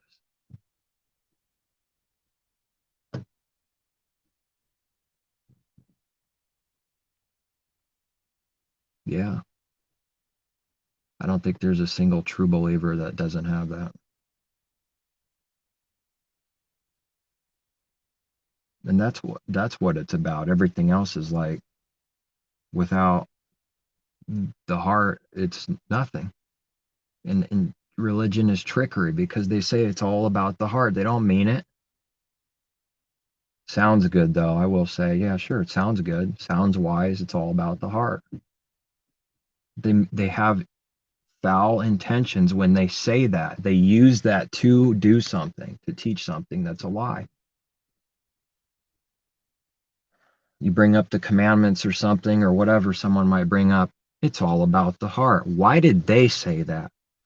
To do away with the commandments that bother them. Why did a believer say that? Why did I say that today in my car? Because I mean it, and that's my only intention. They don't say that with that intention. It's to try to shut you up or do away with whatever's bothering them. That's why they say that. That's sin. That's the kind of sin I'm talking about. That's what I'm worried about. No evil, tricky game playing, child playing, evil, trick intentions to people. That's loving your neighbor. You know, not stealing from him, not jealous of him, not playing those games and tricks on him, not doing anything like that to your neighbor. Not hating him, not, you know, those few things say a lot of other smaller things, but that's the point. It sounds easy and simple. Just love the Creator and love your neighbor. They forgot that all those commandments are hanging off of those two things, meaning, it should be easy to understand, meaning that those phrases don't exist without all the meaning of all those things hanging on them. Without them, it doesn't mean anything anymore. It's just letters. Here's how not to hate your neighbor. Here's how to love your neighbor. Here's how to love your Creator. Got it? Oh, yeah, I'm done. No, 40 years. 40 years, wipe the sweat off your forehead. It's like a joke or something.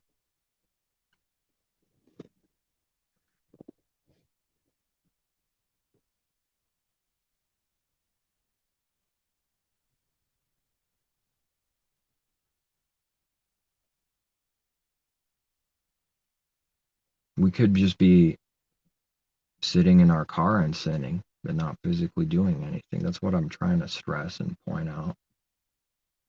That's what sin is. The things of the heart. So when they say it's all about the heart, when you expose things you see in someone's heart, or if you were to do this, they get really, really angry. And we all have, we have to learn how to love correction, right? Because a fool despises it. Easy to say those words, impossible to do them.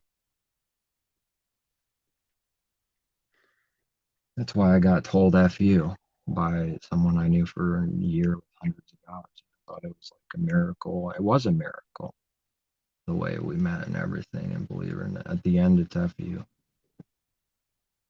For wanting to get into the deep things, the heart things, and not just talk about doctrine we know about. I can't believe that was missing for a whole year between, us in this case, to just any example for anyone.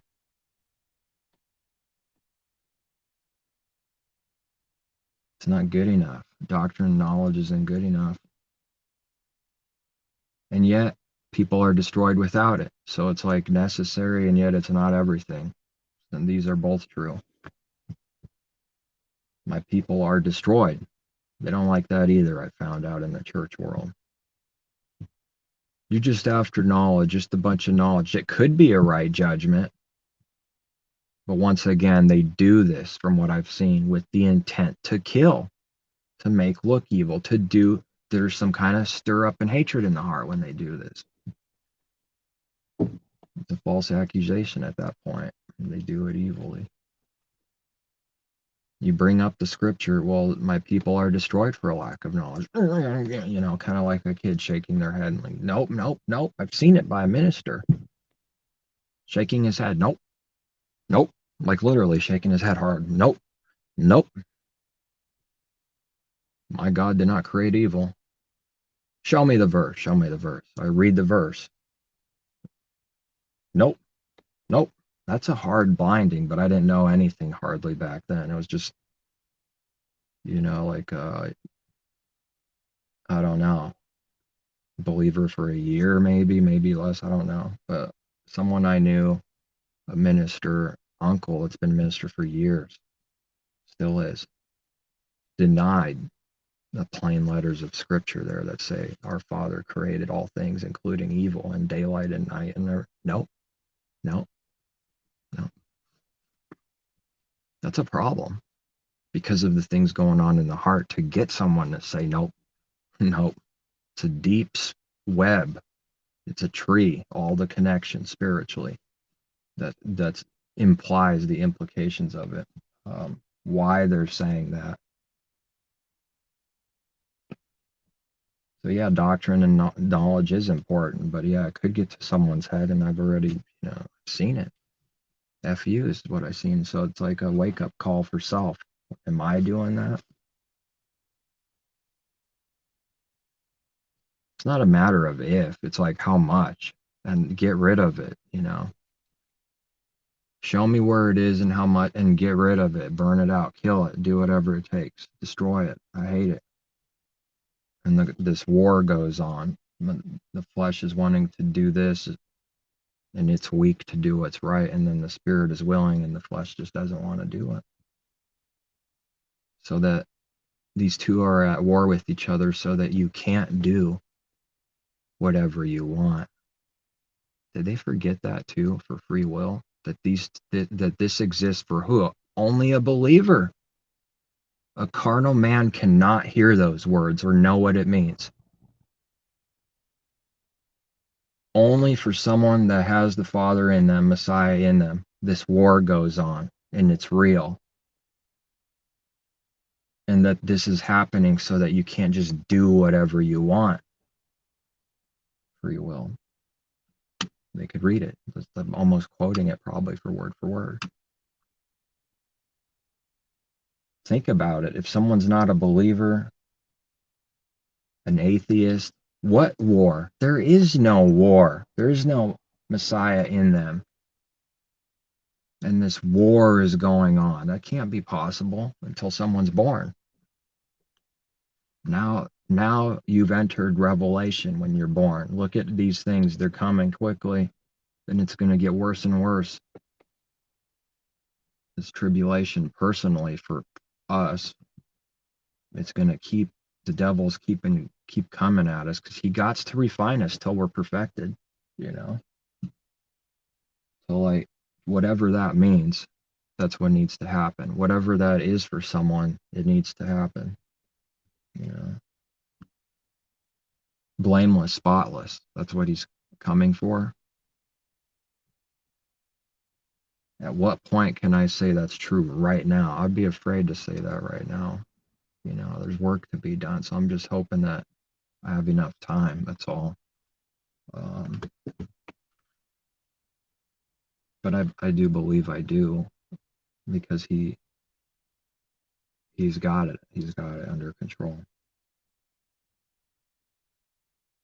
He planned what I can't even see yet in the future,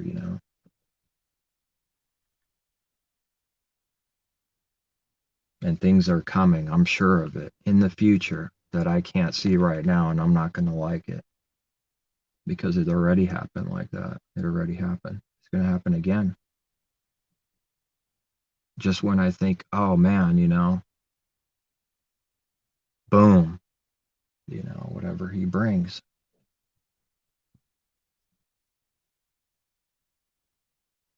I don't know. I don't want to think about, think on the good things. I don't want to think about what could happen, forget that.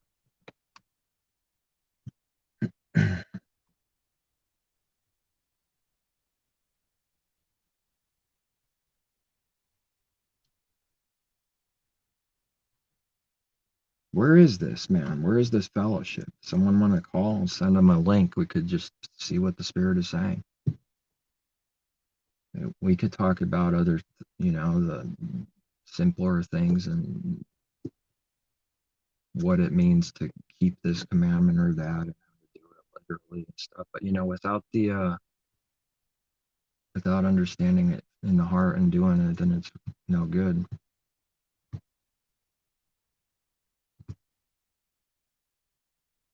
I think those things are important, because if the heart's there, it's important. If it's not important. It's nice to know that the calendar in this world is of the devil. It's beastly, but all by itself, it's like the law. What good is it going to do? Well, it is the law. It's truth, his laws and commandments and truth. It's only good if we're wanting to do all these things with good intention, then this truth becomes in our favor and good for us then. I'm just saying there's Pharisees out there too. That's all they care about is to look good. That's what someone should be praying about. Am I doing things just to look good and that's it? Do I have actual understanding of sin and what I'm doing daily? Is he showing us? That's what.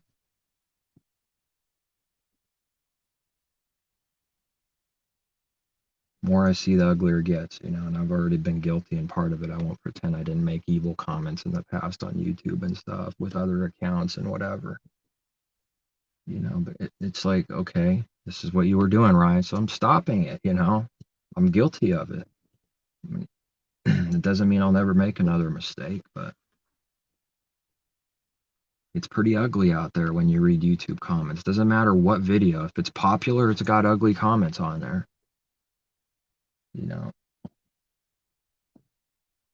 Blameless and spotless means we stop doing that.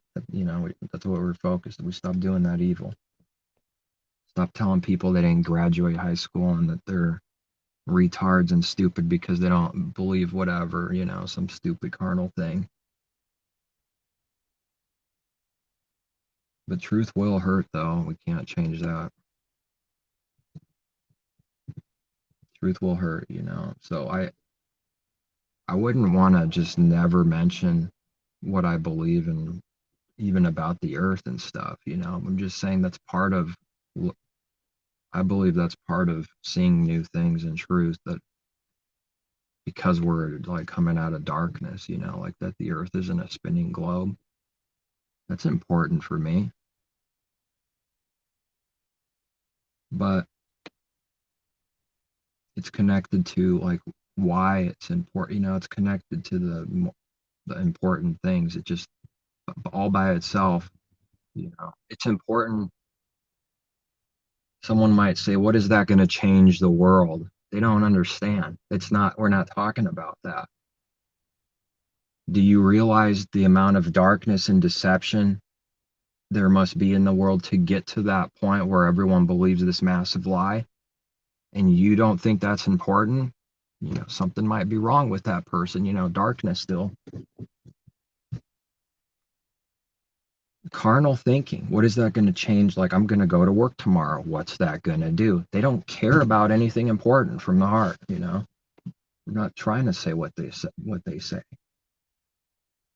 They don't care about truth. They don't have any love for it then.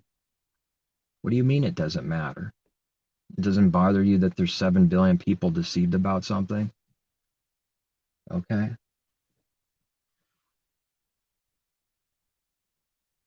It doesn't bother you that Satan's the god of this world, and everyone needs to start seeing that's true.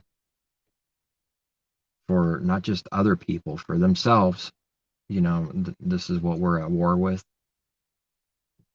But I just want to think about money, women, houses, and go to work. It's tormenting. I know. It's tormenting to the unbeliever. The Lamb torments them. The Father's truth torments them day and night. They won't escape, man. Either go through this torment and war now, or it's coming.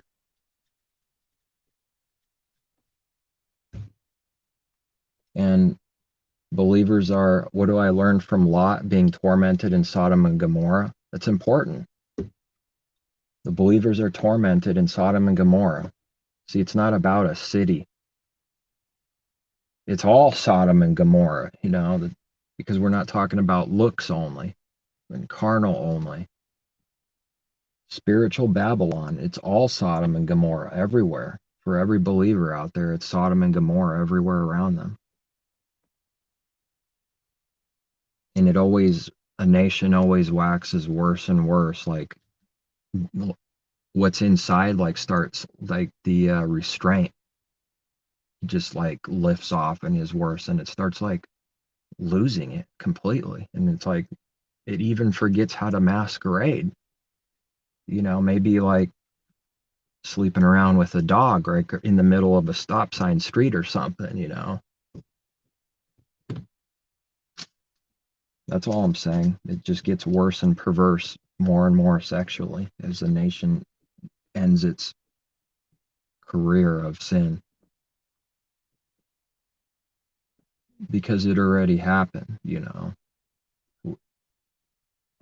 We live in a short little bubble of like, well, you might be 20, 30, 50, 60, 70, 80, you know, and we think we like seen everything, we know history. That's not very many years compared to, way before.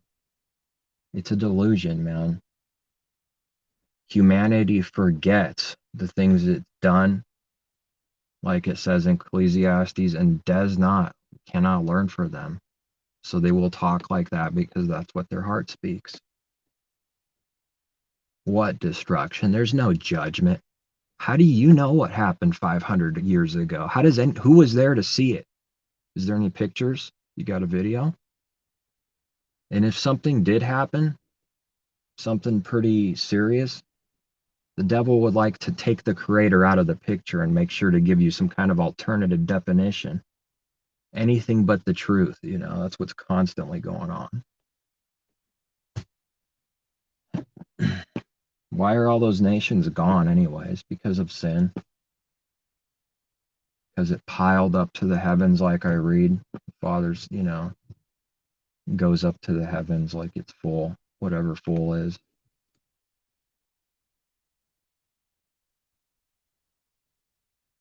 I'll go down there and see if what they're saying is indeed true. It's just giving us a teaching.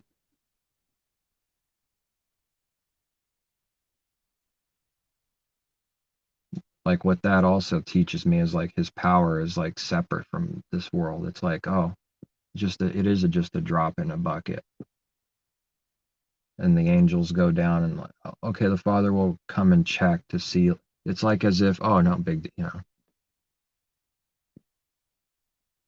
like he could wipe it out in one blow if he wanted to. This is his patience and mercy that everyone's breathing for how much sin they've done.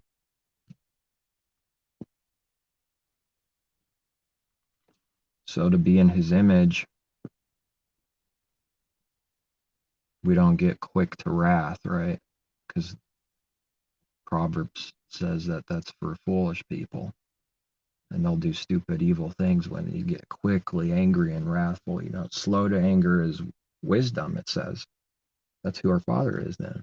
He's slow to anger. You have to be like him. Oh, well, he hates evil. You have to hate evil. He did this. You got to do this.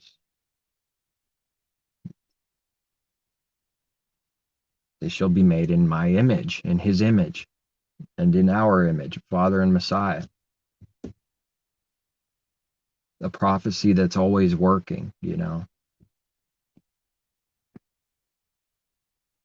Adam and Eve, marriage, having kids, Father and the firstborn of the dead, Messiah, sons.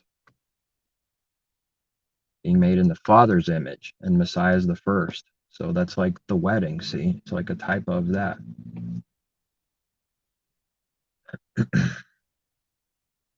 And the wedding happens on a day. That's what we learn. Like man didn't make that up, that our Creator did. Did people forget that? Man didn't make no wedding up. Our Creator made that up. He made it to be. And it happens on a day. Until then, everyone's being invited, see?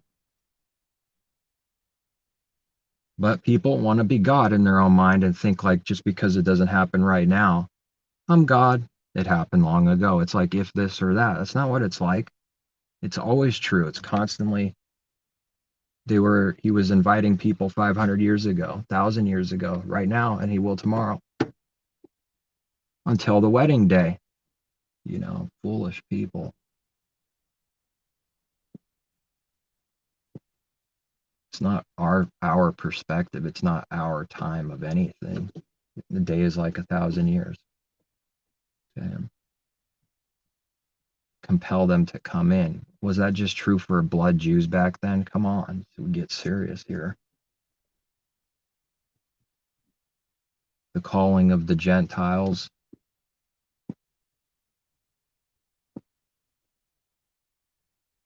Fulfilled, right? It was already done. Meaning no more Gentiles have been called since then. Liars. Evil. I'm not a blood Hebrew. Definitely not. A Gentile that needs to go not be a Gentile anymore, like grafted in. Start being orderly and lawful in the mind and heart first, and then these things will manifest as they will. So it's like the old covenant, you could say, is going from the outside and you just can't get in. Like the inside's corrupt if you go that way. In the new covenant, Messiah is working in us inside out, and then like we finally do something on the outside, maybe because we're actually doing it in the heart. That's the way it's got to be. This is what the favor's for, to keep his commandments. We're being under the law. There was only a type of favor, and if it's a type of favor, it's not the true thing. It's not a real reality for those people that are the types of the true thing. They're types of favor. The bread from heaven was not the true bread. Messiah said this, anyone could read it. It's a type of the true, meaning everything else is like that. A whole lot of understanding comes in when we have this truth and see it. Even the enigma of killing people, because that's what the carnal man is, a beast, Go and judge them, destroy them, because that's all that meant for anybody. That's what it means, destruction of the flesh. And our Father, when he judges, he makes righteous judgment. And if that includes people dying, well, then that so be it. We can't say anything back. We're believing that judgment was righteous. If anything, it was on the side of mercy. That person deserved more than whatever he got.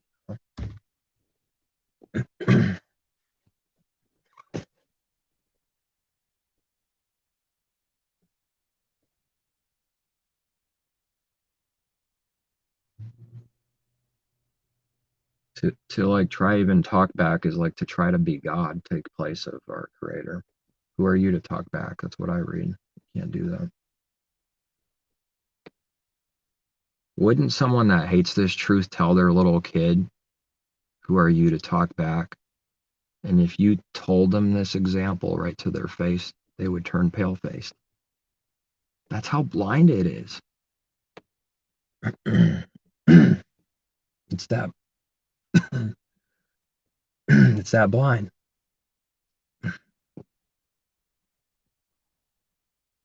Hypocrisy, we're people are that blind, we're carnal man's blind. It's a hypocrite. It does this so much that it's like normal, and that's all it does. Do you say don't commit adultery and you commit adultery? This obvious truth that's what's the major sin for people is hypocrisy. Like everything they say, we got to make sure we're not doing, if we make some kind of judgment or discernment or whatever, that's that the splinter is removed in our eye, or else it's a log.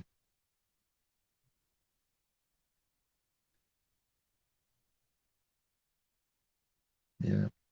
Adam and Eve teaching us things that are true right now, right? And will be true. I've been put to shame, you do stupid things.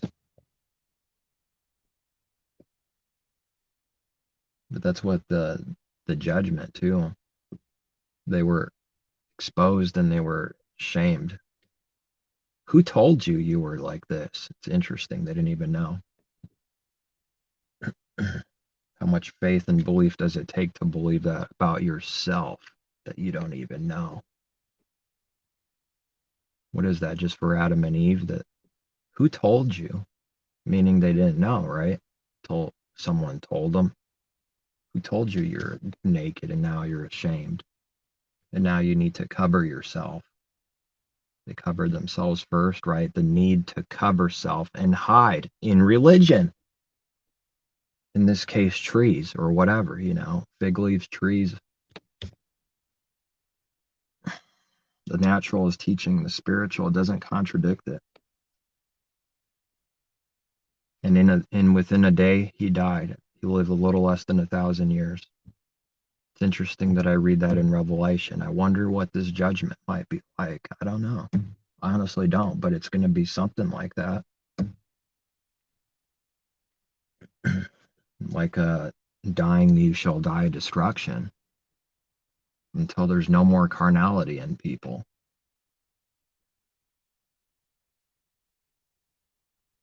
Age-lasting contempt. Because everything has been in ages. At no point was there like not an age, right? It's ages.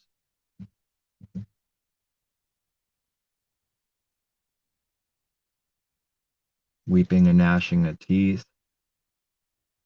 Sounds like dying you shall die, kind of like what the believer's experiencing now. But I do read that it's better to have this happen now than to be thrown in Gehenna all at once. So the way I've always seen it for a while now, or say it, is, basically get in line now or later, because everyone's getting in line. This is a vastly different spiritual heart, everything picture than what Christianity teaches. It's massively different, really important.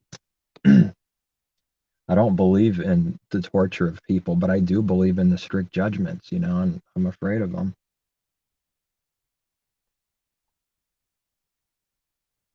I've had nights where I couldn't sleep. I had to pray, like, help me stop thinking about this fear. It's bothering me, because like your mind goes into deep things and there's no answers. You're not sure, and that causes fear.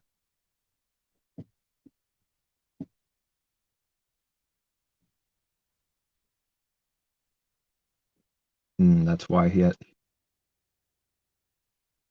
has to say, stop being fearful. Don't fear. Don't be worried, because the believer will have that happen.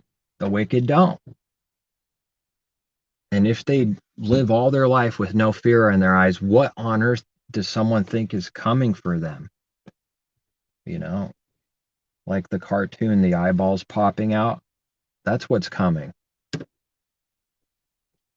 If they didn't have any fear now, well, there's got to be fear at some point.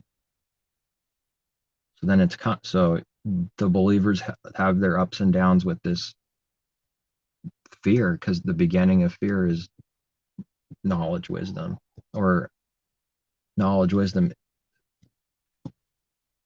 Having the proper fear for him is the beginning of, real understanding, wisdom, knowledge.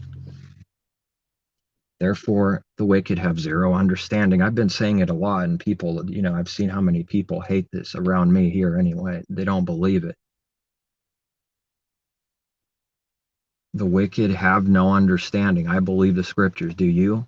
Such and such person. Would you like to say the wicked do have understanding? He who has little, even that little's taken. What happens when the little someone had that's taken it? It's what he's been giving me to say a lot. They have nothing.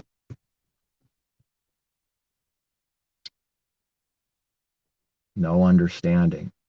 That's what and people exist out there that will say the right words, no spiritual understanding. Then they tell me, F you, with anger, when I genuinely ask, about not seeing things that are really heart things. No weakness, no sin, ever, never. And I read to acknowledge people, one another's sins. And this never happened. And I finally had the guts to do it, you know. And that's what I got. You know, this is bad. This is no good.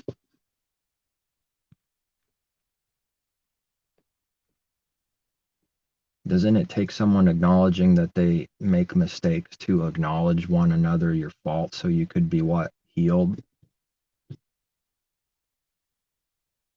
So then that's what I wanted to really get to. And I got down, he got me to go right to the right words and say them at the right time. And I got my answer, you know. I don't feel guilty in a conscience for what I did. But on the other side, I'm sure it's wrath, you know. And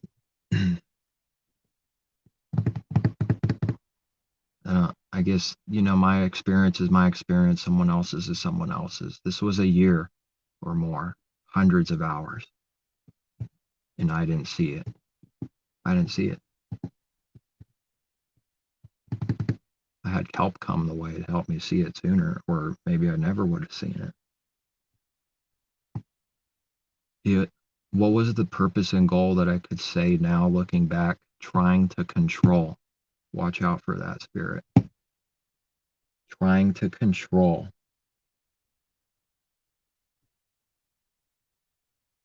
I don't think I'm doing that right now here with anyone, you know, but I ask about it if I'm doing it. I don't see it right now. I don't see that I'm doing that right now. Just talking about whatever I believe and see, judgment and everything. But, you know, control. You got to know what someone's doing every minute, every day. It's a burden, man. That's the liberty we're being freed from, not freed from like righteousness. That's actually an interesting verse. The wicked are freed from righteousness. I read it somewhere. They're free from all these things we care about. See, in a bad way, it's what it represents. And the believers are being freed from sin and lawlessness. So it lines up with you're either a slave to sin or a slave to righteousness. The unbeliever is free from all these things. It's kind of you have to have some kind of understanding because it sounds a little bit weird if you just read the letters, you know.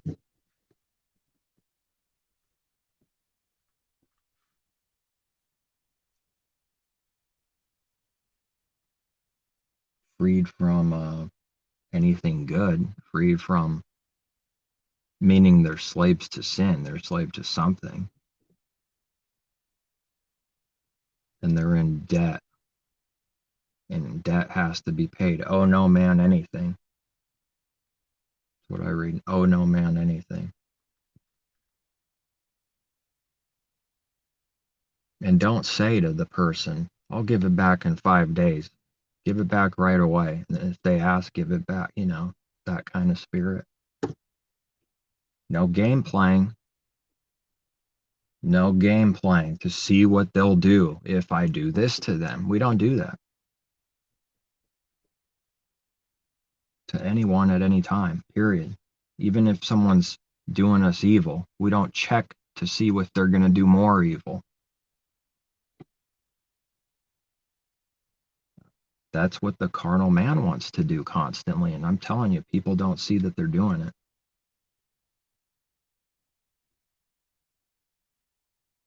The children went out to play.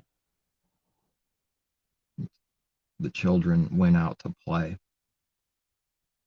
You know, they shouldn't be. They're playing games.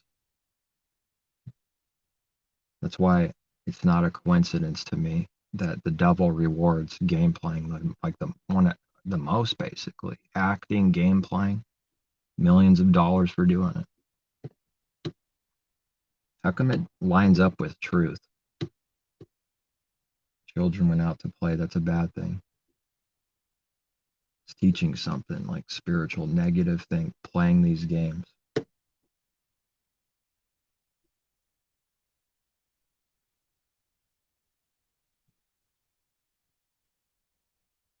Throw a basketball in a hoop, millions of dollars. No one thinks it crazy, insane.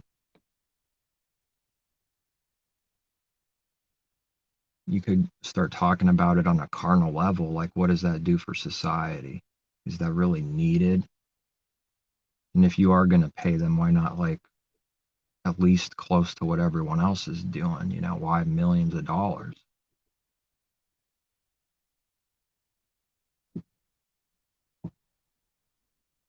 I guess entertainment's a heavy reward for people deceiving people and keeping them in deception.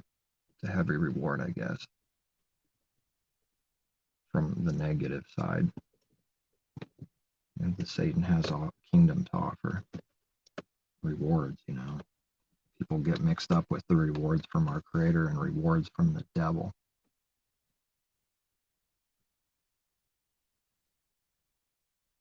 I don't believe that's fake.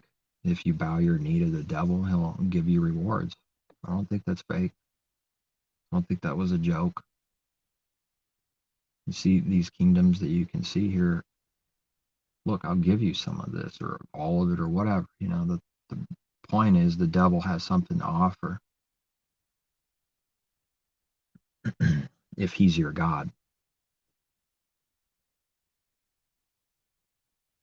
And the vast majority of people don't know that he's their God, but the ones that do seem to be like the firstborn of the devil. Like, and those people can't come back, you know, they just judgment. That's it. You know, they won't come back and repent. That made a conscious effort to have their God as the devil. I don't think so. I think they could even try and they can't come back. They have to keep doing what their master tells them to do because they're slaves to it now. And the slavery comes in different forms. Yeah, the devil himself, but then the system he creates, the world, is his system, the way it works. And they're slaves to that system and that sin.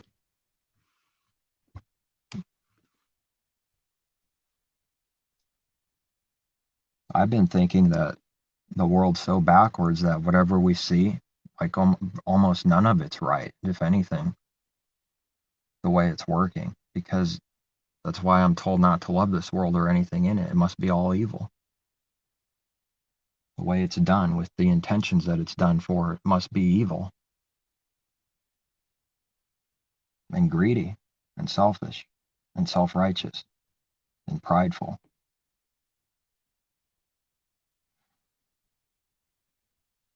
All right, I thought I wouldn't go forever, but I did again, you know. I was going to make a 20-minute video or something, but I didn't plan to do that. I just thought it might end up like that. What does a believer look like when they keep his commandments? They don't look like sinners, do they? No, they don't. And yet looks are not good enough by themselves. Because I read not even to look like something that's evil. Or if it offends someone, just don't do it if you know it's going to offend them. You know, that's how much people are watching out. So we're not supposed to look evil, but we can't just want to look good and that's it. That's like covering ourselves and hiding in religion. Fig leaves.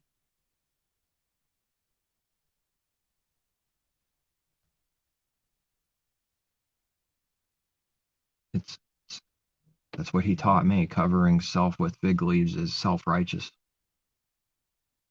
Trying to do it on your own. Oh, there's a problem. I'll cover it. I got it. There's a problem and I fixed it. No, there's a problem and I need to admit it to my creator. That's what. I'm not going to fix it because there's a way that seems right to a man and it leads to death. Isn't that interesting that Adam was dying, you shall die? Seemed right to them and it led to death.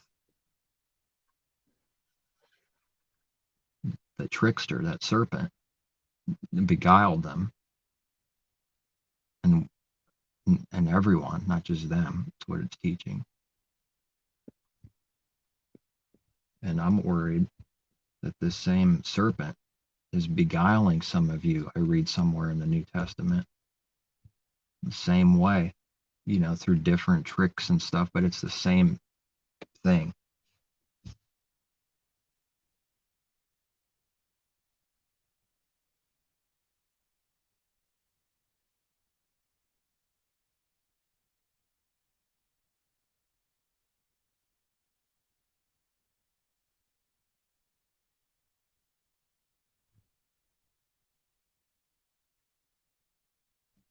Yes, there's not too many like-minded around. Something like a desert with the prophets, and mountains and hiding in caves and deserts, They told the people and they didn't listen. We could read it over and over again. They warned the people and they didn't listen. The prophets did. The few. There weren't like tens of thousands of prophets. There was Isaiah, there was this, there was a few prophets, and they warned the people and they didn't listen. Most of them. Just a few listen. What came? Judgment. What's that lesson? It's true right now. Saving people from death. We don't do the actual works, but we could say we do that. There is a right way of saying that. Scripture does this all the time. Messiah said my words, and yet he says somewhere else, it's not my words, it's the Father's that gave it to me. As long as it's with the right understanding and intention, you can say things in a way that seems contradicting to someone that has no understanding, where they bring that up to show that they're concerned, and they're really not. It's just a masquerade.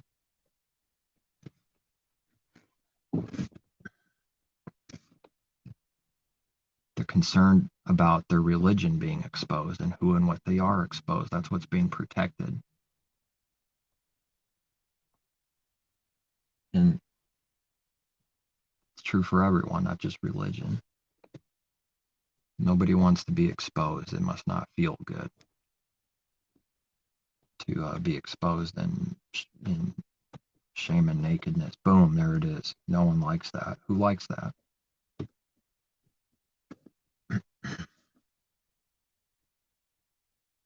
It's pretty tempting to try and cover yourself quickly, right? Pretty hard to go to the Creator. What is everyone going to do? Well, they'll try to cover themselves first. Then they have to be shown that they did no good.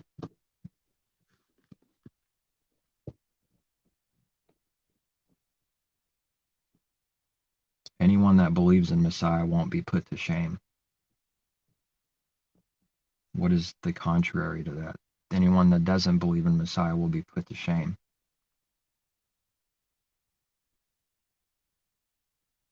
But this doesn't mean just saying I believe in Jesus, that's the damnable thing.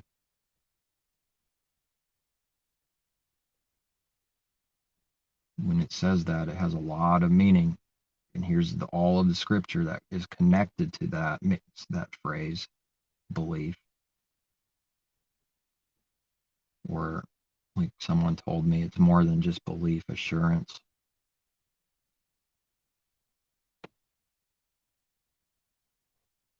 They're assured.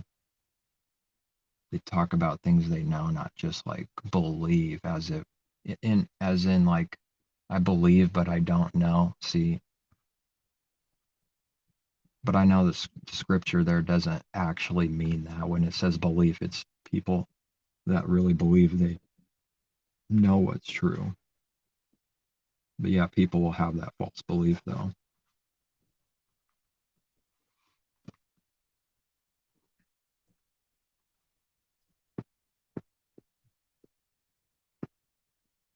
No one is good, not even one.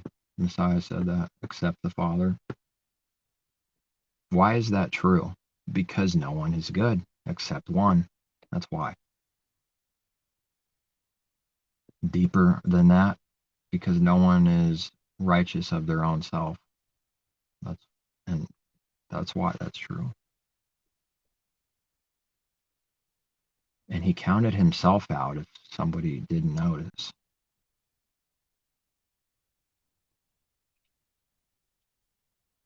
Of their own righteousness, no one is good like that. See, from self, Messiah denied himself because of that truth. This is the opposite of being God. That's why God the Jesus, it's a contradiction. It makes them angry because of this contradiction. It's exposing something wrong, real wrong. Their Messiah didn't actually deny himself. See, it's just a cover, it's a show, smokes, mirrors, and tricks. This is working in the dark where no one can see what they're actually doing. And I'm trying to say, this is what they're actually doing. This is what they say. This is what they're doing when they say this. The people perceive it. This is what they say. And what they say is what they're doing. I'm saying no. What they say is not what they're doing. What they say is, yeah, I need some water. Is what they say is to cover what they're doing. That's why when people speak truth and they believe truth, they say what they already believe and mean. And someone perceives that, gets that, they sense that, and they hate it.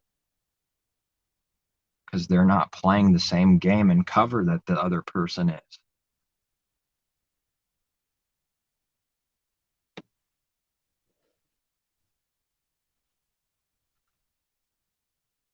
So Messiah being the example, when he spoke of things he knew and believed with no games. And that's the spirit of seeing and knowing this. And when he gives it to someone else, it picks up that it believes and sees and knows this. And that exposes that person for doing something wrong.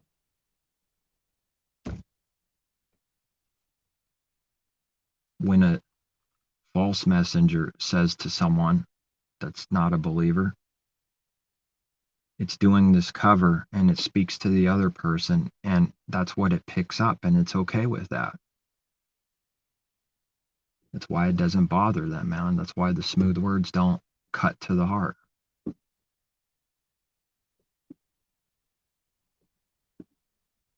Which is what I read his word does. It's like a sword, something like stabbing and cutting and dividing and slashing and killing.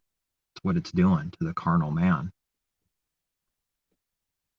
Messiah's going with his sword and he's cutting me, but he's cutting up the enemies, and it's destroying them, and they're not receiving life because they're trying to hold on to that life.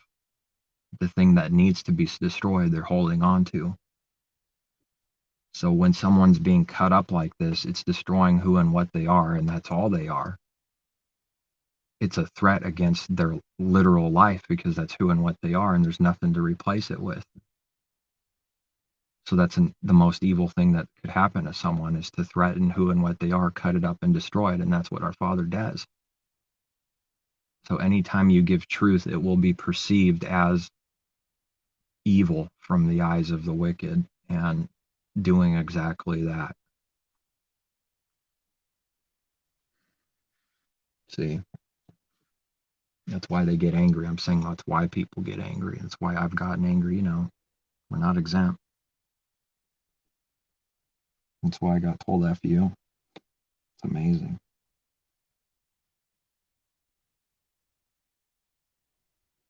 You can't put into words what I've experienced. Can't put it into words. Hundreds of hours, F you, because all this talk is supposed to be for that purpose, to grow. And all this time, it's a fakery. It's just for knowledge, and it puffs up, and it's what it did. It's what it did.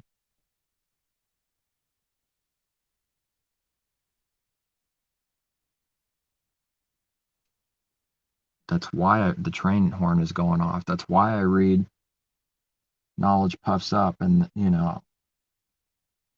he makes sure to say this love, which is simplifying it, but it is true. Without love, it's nothing. It's just the ding, ding, ding in the wind. Like just making noise. Look at me. I'm great. Ding, ding, ding. I'm great. Ding, ding, ding. There's nothing real in me. It's empty and hollow. Ding, ding, ding.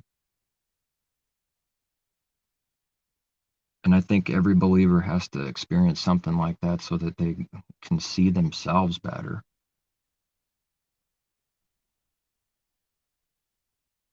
So that they can see that they were kind of like a hot shot or something too, and it needs to go away. It's not just about knowledge. What is love? Not what the world says love is. Love is not the devil's love, which is to do away everything that's hanging on these things. That's what the devil's love is. That's what I found out. The devil's love is, see all these laws, they hang on these phrases.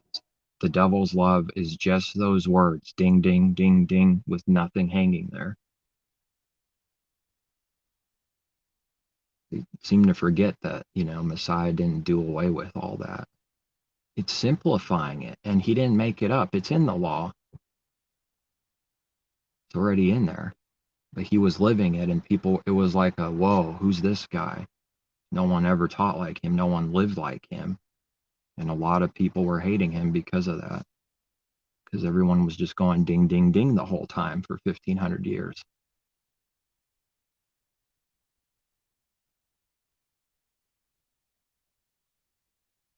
Now someone real comes along, and it's threatening who and what they are all this time. It's exposing the bell as hollow, and just making noise, and no one's going to like it.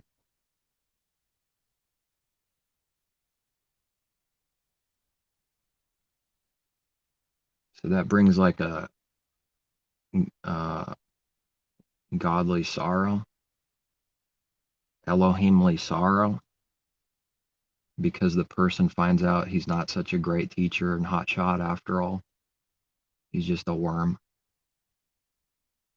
like Job, and we read that this worm, he's just a worm. Like people are, who are you to you even care about us? Or like wants to see what, he's so great and we're nothing, and he still is like watching everyone, what they're doing. Why are you doing that? Well, because he's not the devil. That's why. The devil's just watching people just to see what they're doing for evil intentions and selfish, weird things, strange, just want to be nosy. There's always a wrong way of whatever's right. There's always two things. You could do it wrong,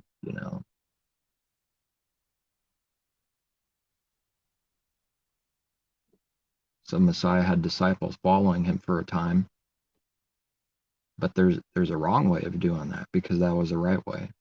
You could have two people, and there's people, it looks like they're following this person. One person is because they want them to know our creator and, not need them like in a needy way anymore. And the other is to need them in a needy way forever. But they both look the same, don't they?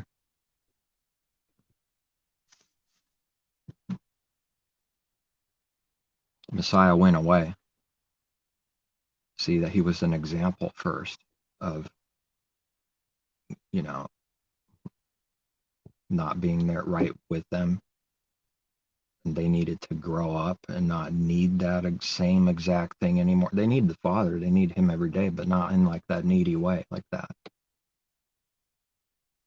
Now you go and do that to other people now. So you go.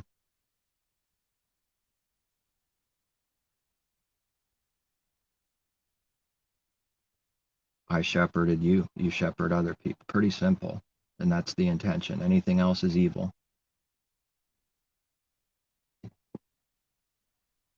Anything else is greedy, selfish, for self gain. hot shot, I'm prideful, I'm a great teacher. Aren't you a great teacher? And to get that recognition from people, you're not getting it if you have Messiah in you. You're not getting that recognition anyways. It's not coming. We don't have to be worried. That's one thing that's nice. You don't have to be worried about that. You're so great. Thank you. You know, you've done such great things, you know, blah, blah. We're not going to get that left and right. It will be more like F you, left and right.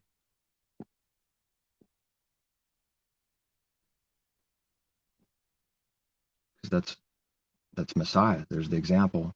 Never get confused. That's the example. Forget what people say. Look at the example. They hated him. So if everybody's loved by many people all around them, something's wrong. That's what I'm saying. Because that's not, Messiah wasn't loved by all the people around him. What did happen though was there was a bunch that followed him and then they walked away, and there was like just the 12, the ones that the Father chose.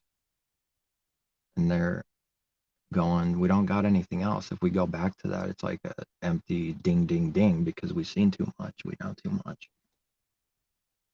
And we know we're going to go back into death, you know, and so we don't have anywhere else to go. Kind of need you. We know too much, see too much. You taught us too much already. We can't go back now. But the many go away. Hard words, you know, eat my flesh, drink my blood. We don't want to do that. What's the spiritual teaching? We don't actually want the true bread from heaven. We don't actually want to eat the lamb. Israel, eat it in haste. Hurry up and eat it, because there's not much time. You might go away if you don't do that quickly. Eat my flesh, drink my blood, you know. So this is an example of hard words that offends them. Did I offend you? Do these words offend you? Did I offend you? He's asked them. Does this offend you? Oh yeah, it does. But they hang on by a thread anyways. And something that he just gave me right now that I've never said like this before is they walked away because they didn't want to eat Messiah. You know, this is foolishness to the world, because we're not talking about literally eating him. But it's something like that, you know, because if he's the life, the bread, then you need life. You have to eat it. Like food, bread gives you life, physical life, literal. And this bread, we learn, is not enough all by itself. It's necessary, it's required, absolute, but it's not enough. All this other word here from my creator, my Father, he's saying, is the rest of the meal. Every word a man lives by. Not much time is there when these things are brought up rightly. Not much time for every word. I don't got time for that.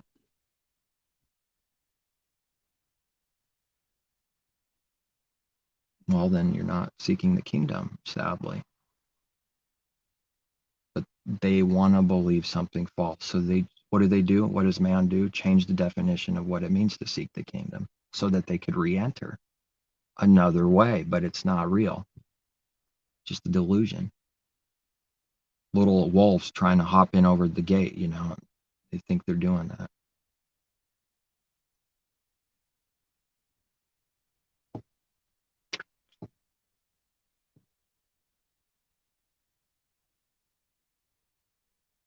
I'm thinking like 2 billion people in the church world, how many of them would be offended from listening to this?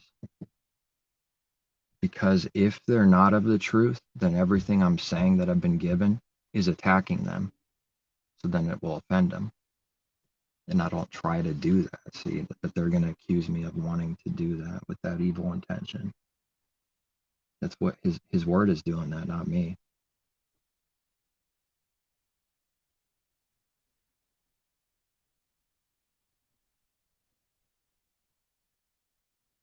That's the consequence, if you will, for giving truth. It will hurt people, kill them, destroy them. That's the goal.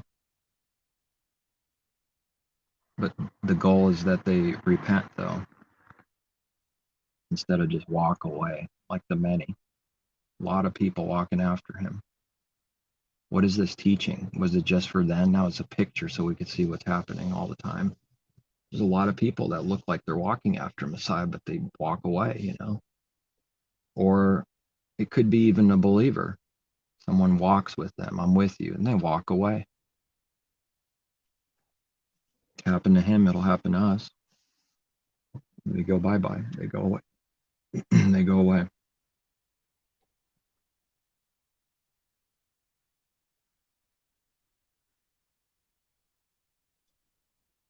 People that do that, what are they thinking the next day, a week later, a month later, a year later? What are those people thinking that walk away?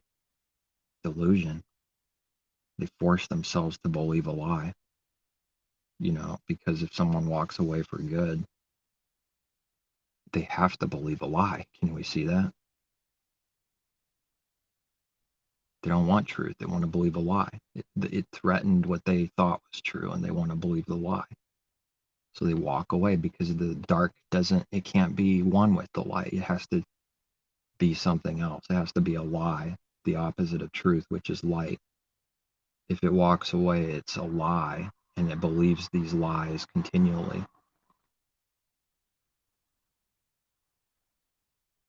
Yeah. The words I'm even saying now is hurting.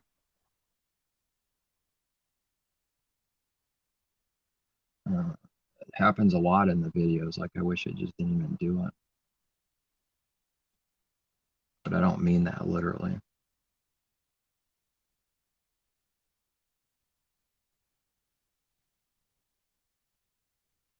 More like going away exhausted like spiritually, kind of like physically getting exhausted to try to paint the picture of what's happening. Do a lot of work, and then you're exhausted. You just want to fall on your face. You gave everything you could, right? Took a lot of work, and then you fall on your face, and then you need to be refreshed somehow, but it doesn't feel good for the moment. Like it might not happen. Who touched me? Something's leaving me. What is that? This woman touched me. So, power, something's leaving. Life, power is leaving me. What is this? Draining me. Must be draining to constantly teach the disciples for Messiah.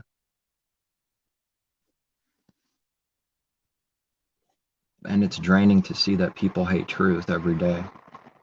So something needs to replace this draining, or else we're just going to die. Somehow you go to sleep and you're refreshed in the morning. So it's like that with our Creator. Just wait, keep waiting. But I don't want to wait. I want it now. Wait. Because that refreshing might not come in one day. Maybe you need to learn something, or I need to learn something. We need to do something, then it'll come.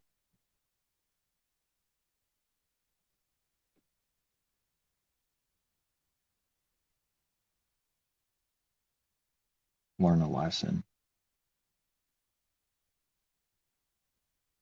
People seem to forget that he gets the whip out right now for his people. He gets the rod and dashes the few chosen to pieces. But I do read that he will dash the nations to pieces. And it is connected with his people, not just him. If you read it in Revelation, it's connected to with his people.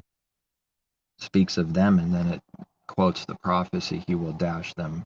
It's like, here's a clue. This is what they will be doing.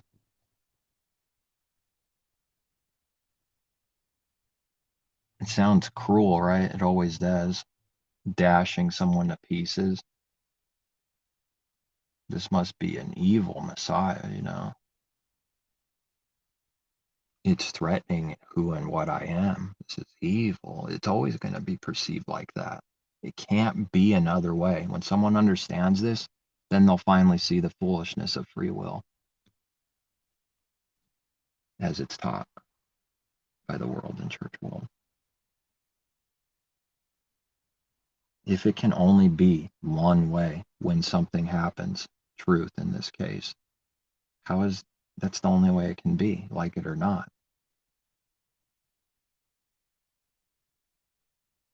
Not even believers will like it all the time, because it says which one went down is the right thing, righteous. The one that says I'll do this and he didn't do it, or the one that says I don't want to do this and he did it anyways.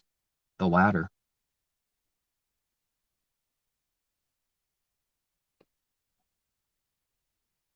It's so bad for the carnal man that they have to pray to want to keep doing the Father's will. Strange, but I see that in the scripture though. And only someone that's of the truth could really be doing that. See, that's what I'm saying. No one else can do that because they're prideful. He resists them. There's something missing. It's blocked. They can't see it.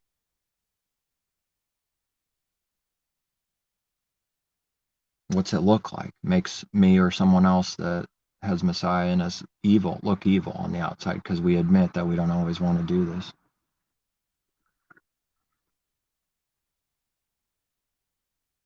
Right? Oh, sinner, evil heart. That would be the accusation quickly. Where other people, they hide that's inside of them, that's always in them, and put the cover up. That's the opposite. That looks good. That's the lie. That's the evil thing right there.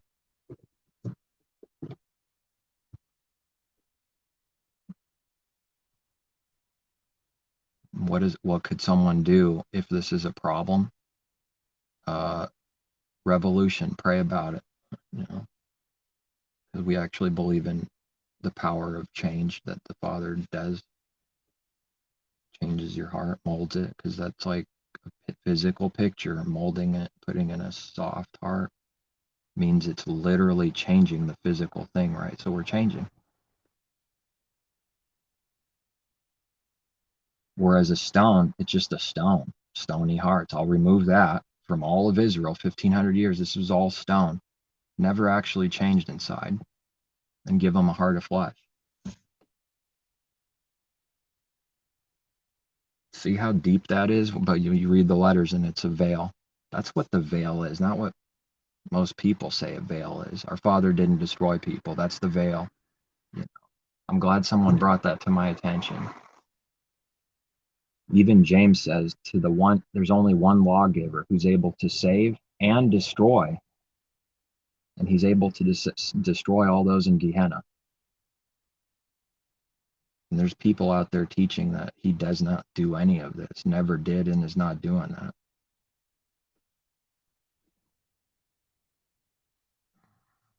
Something's real wrong in that heart, man. That's all. That's what I'm saying. To be able to teach that doctrine, that teaching, something's not right.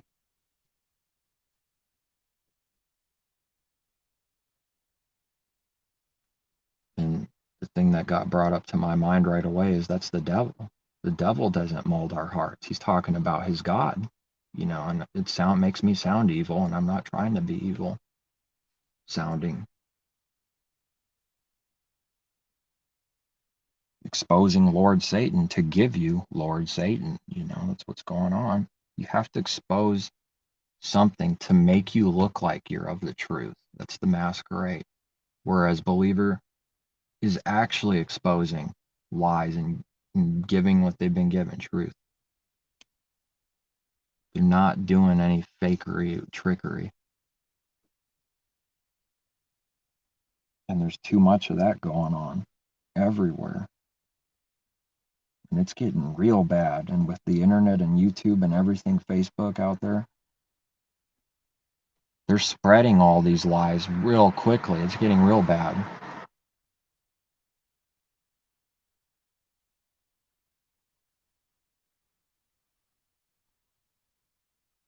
With the power of that, and to have the whole world see a message quickly, the devil's got to do some work and start causing the division within this powerful internet thing.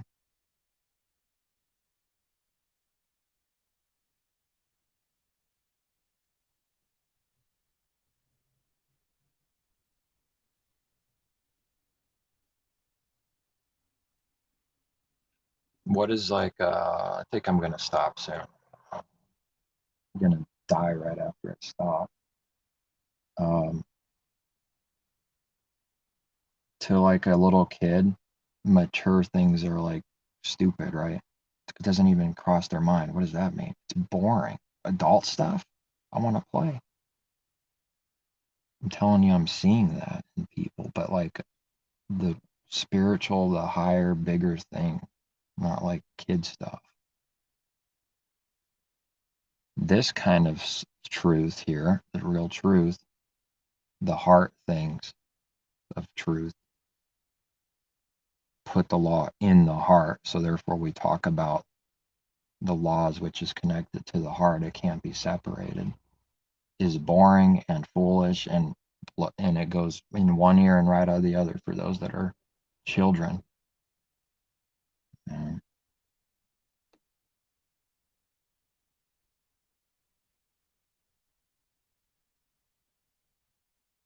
that's why we have so many pictures, natural, so it helps us understand what's going on, that the real thing that counts.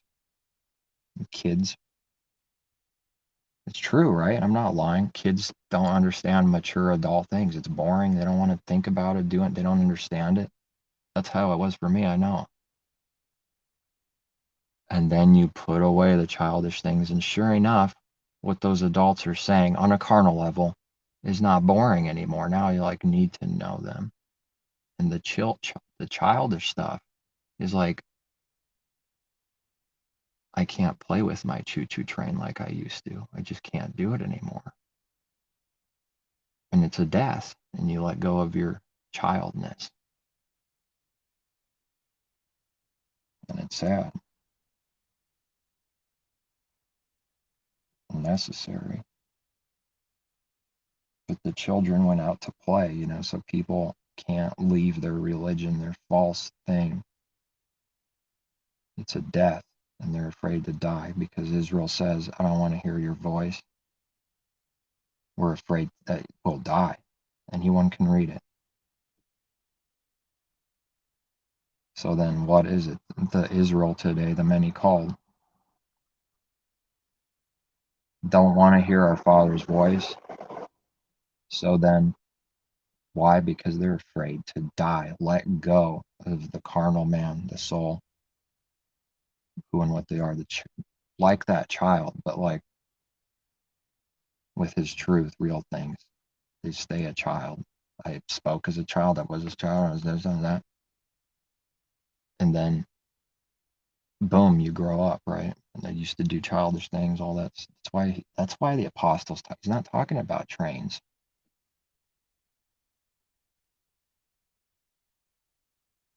See those letters right there? They mean something, and it doesn't mean what they read as you read it. It doesn't mean that exactly. So many times it's way deeper. We'll just read that and like, oh, I'm a Christian now. Yeah, I was a child. It goes right through their head. They don't know what that means. They're not experiencing it. The sorrow, the sadness, the death of dying to the world and all the things in it. Don't love. Oh, no problem. No problem, Jesus. I'll do it right now. No, no, no. It's a problem. The true Messiah is killing us because to love this world is to be a enemy to our Creator. That's how when someone receives truth, no one can contradict it.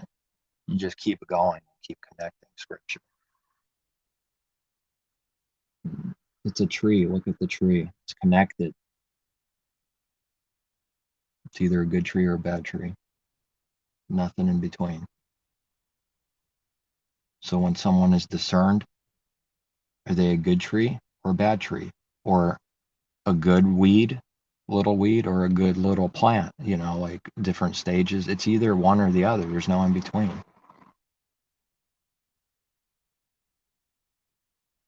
I'm afraid after hearing FU, it might be a bad tree,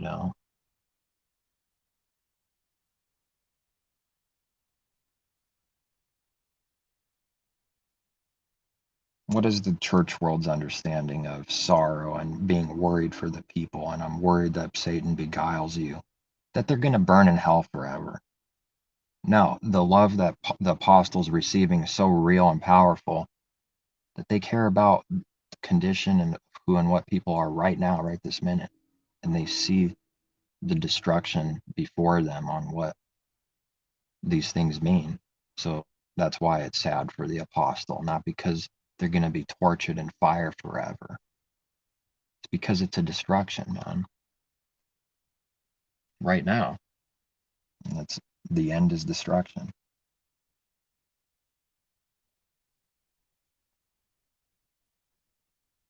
And it separates. The light and darkness separate.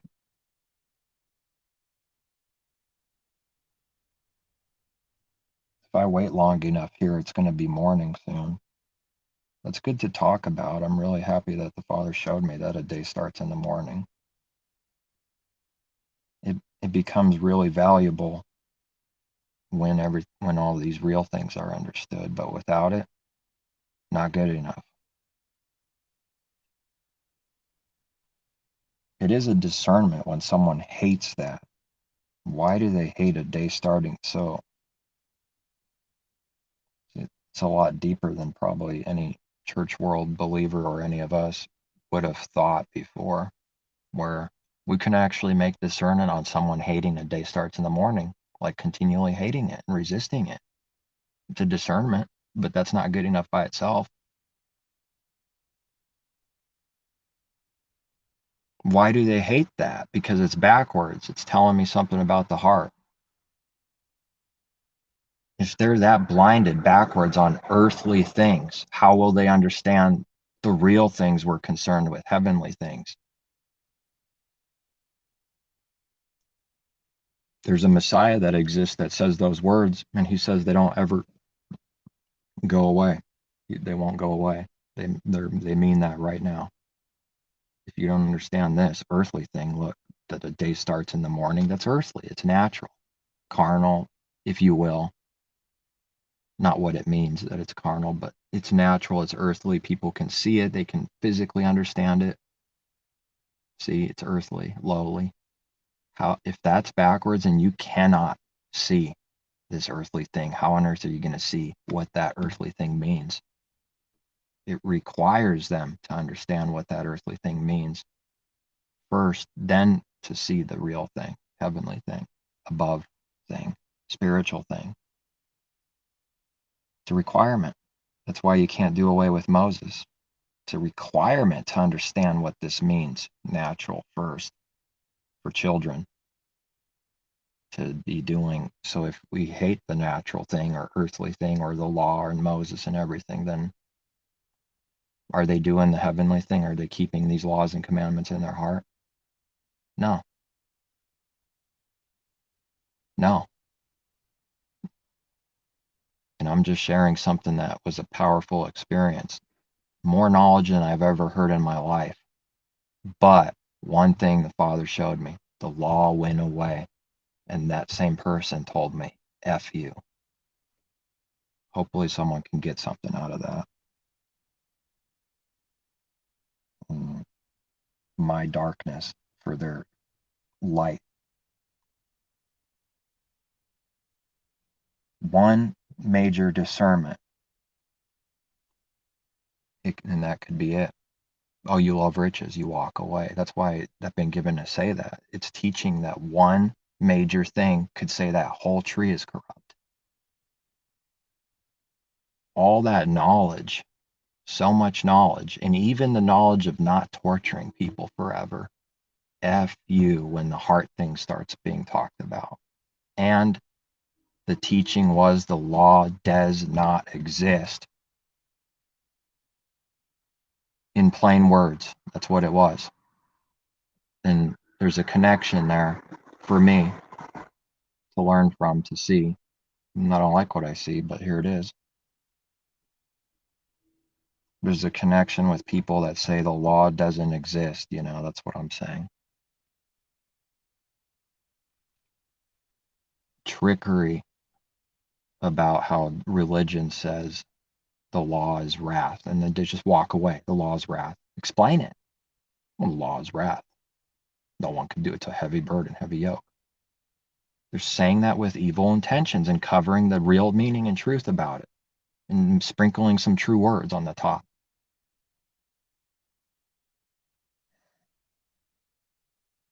Here's why it was wrath to the people. They couldn't keep it. That's why Messiah came so we could do it. Does that make them happy? No. Not from what I've seen. He came to fulfill it so we could too. Yeah, that's what it means. Person such and such, pick up your stake and follow me to your death. I did it, you do it. Father did it in me, he needs to do it in you. Hard words, nobody wants to hear them. The carnal man doesn't. It's got to be said anyways.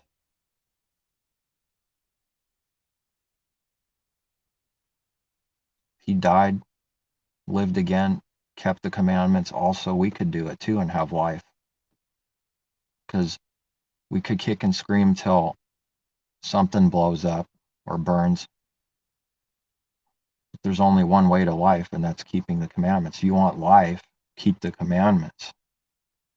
Oh, he's a liar. My Messiah, Jesus, is a liar, right? It's confusing over there. It's confusing over there.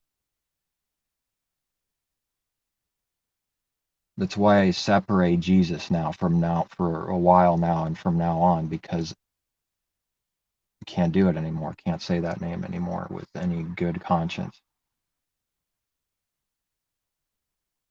Because of what it teaches, what it means, what it represents, what it is, in people, another Messiah. We found it by the help of our Father, of course, not our own. This Messiah said, my words will never go away. Believe that. Believe that right now. Can you do it, people in the church world? And here's one of his words. If you want life, keep the commandments.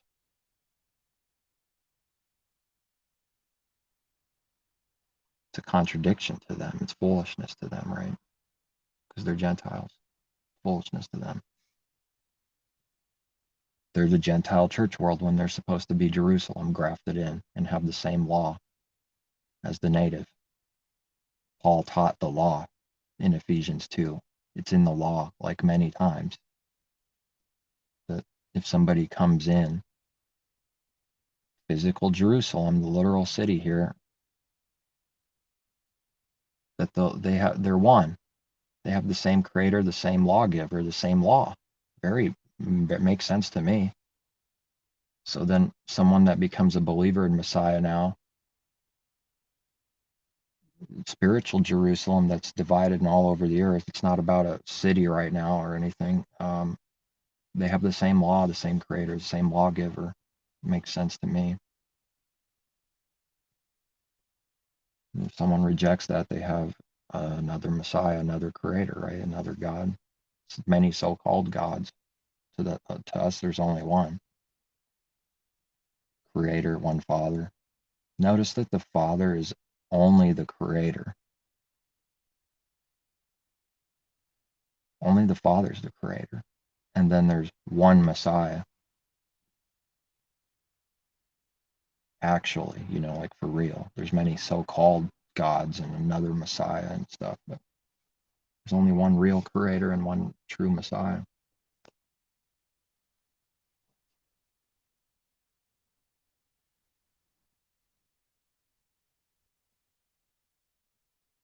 Moses,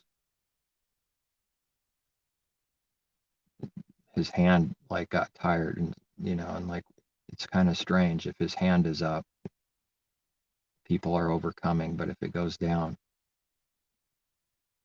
I guess the opposite.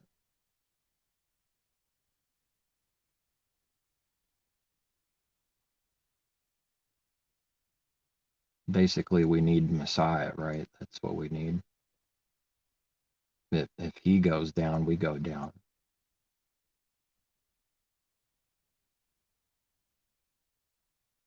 If the head falls, then the body also, and he's the head of the body.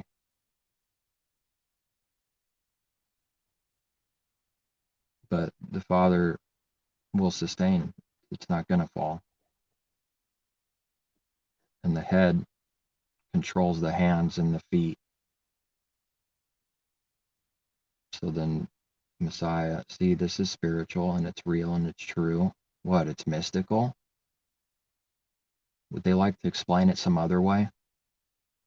So Messiah is the head, like the natural head, and it tells the members what to do. And the members they could be looking and doing a little bit, saying a little bit different, or gifted in a little different ways, but I don't know, someone that just tells you F you, it might not be a member. Because how could the hand say F you, foot? I need you, don't I? Isn't that what Paul's saying? Don't speak evil of your brothers, James, and the law says so. Don't call a brother a fool. That's a strict judgment. That's like calling your own foot foolishness and worthless. I don't need it. Okay, go and hop on one foot then, idiot. You deserve it then, right?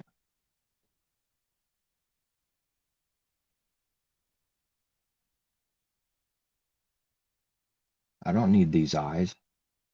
I'll pluck them out. But those are the members. And you say I don't need another believer from the same body or the head, same head, has the same head. There is a contrast. He called the hypocrites fools, not a brother, though, not them. Don't call a brother a fool. Rebuke a brother, correct them, rebuke him sharply if you needed. I don't even feel like I did that. It was like a mild rebuke. Then it was F you. But I'm told to do that. Rebuke. I believe it's my brother, rebuke it. Question it. What's going on? I'm concerned with this. And the member said F you to another member, right?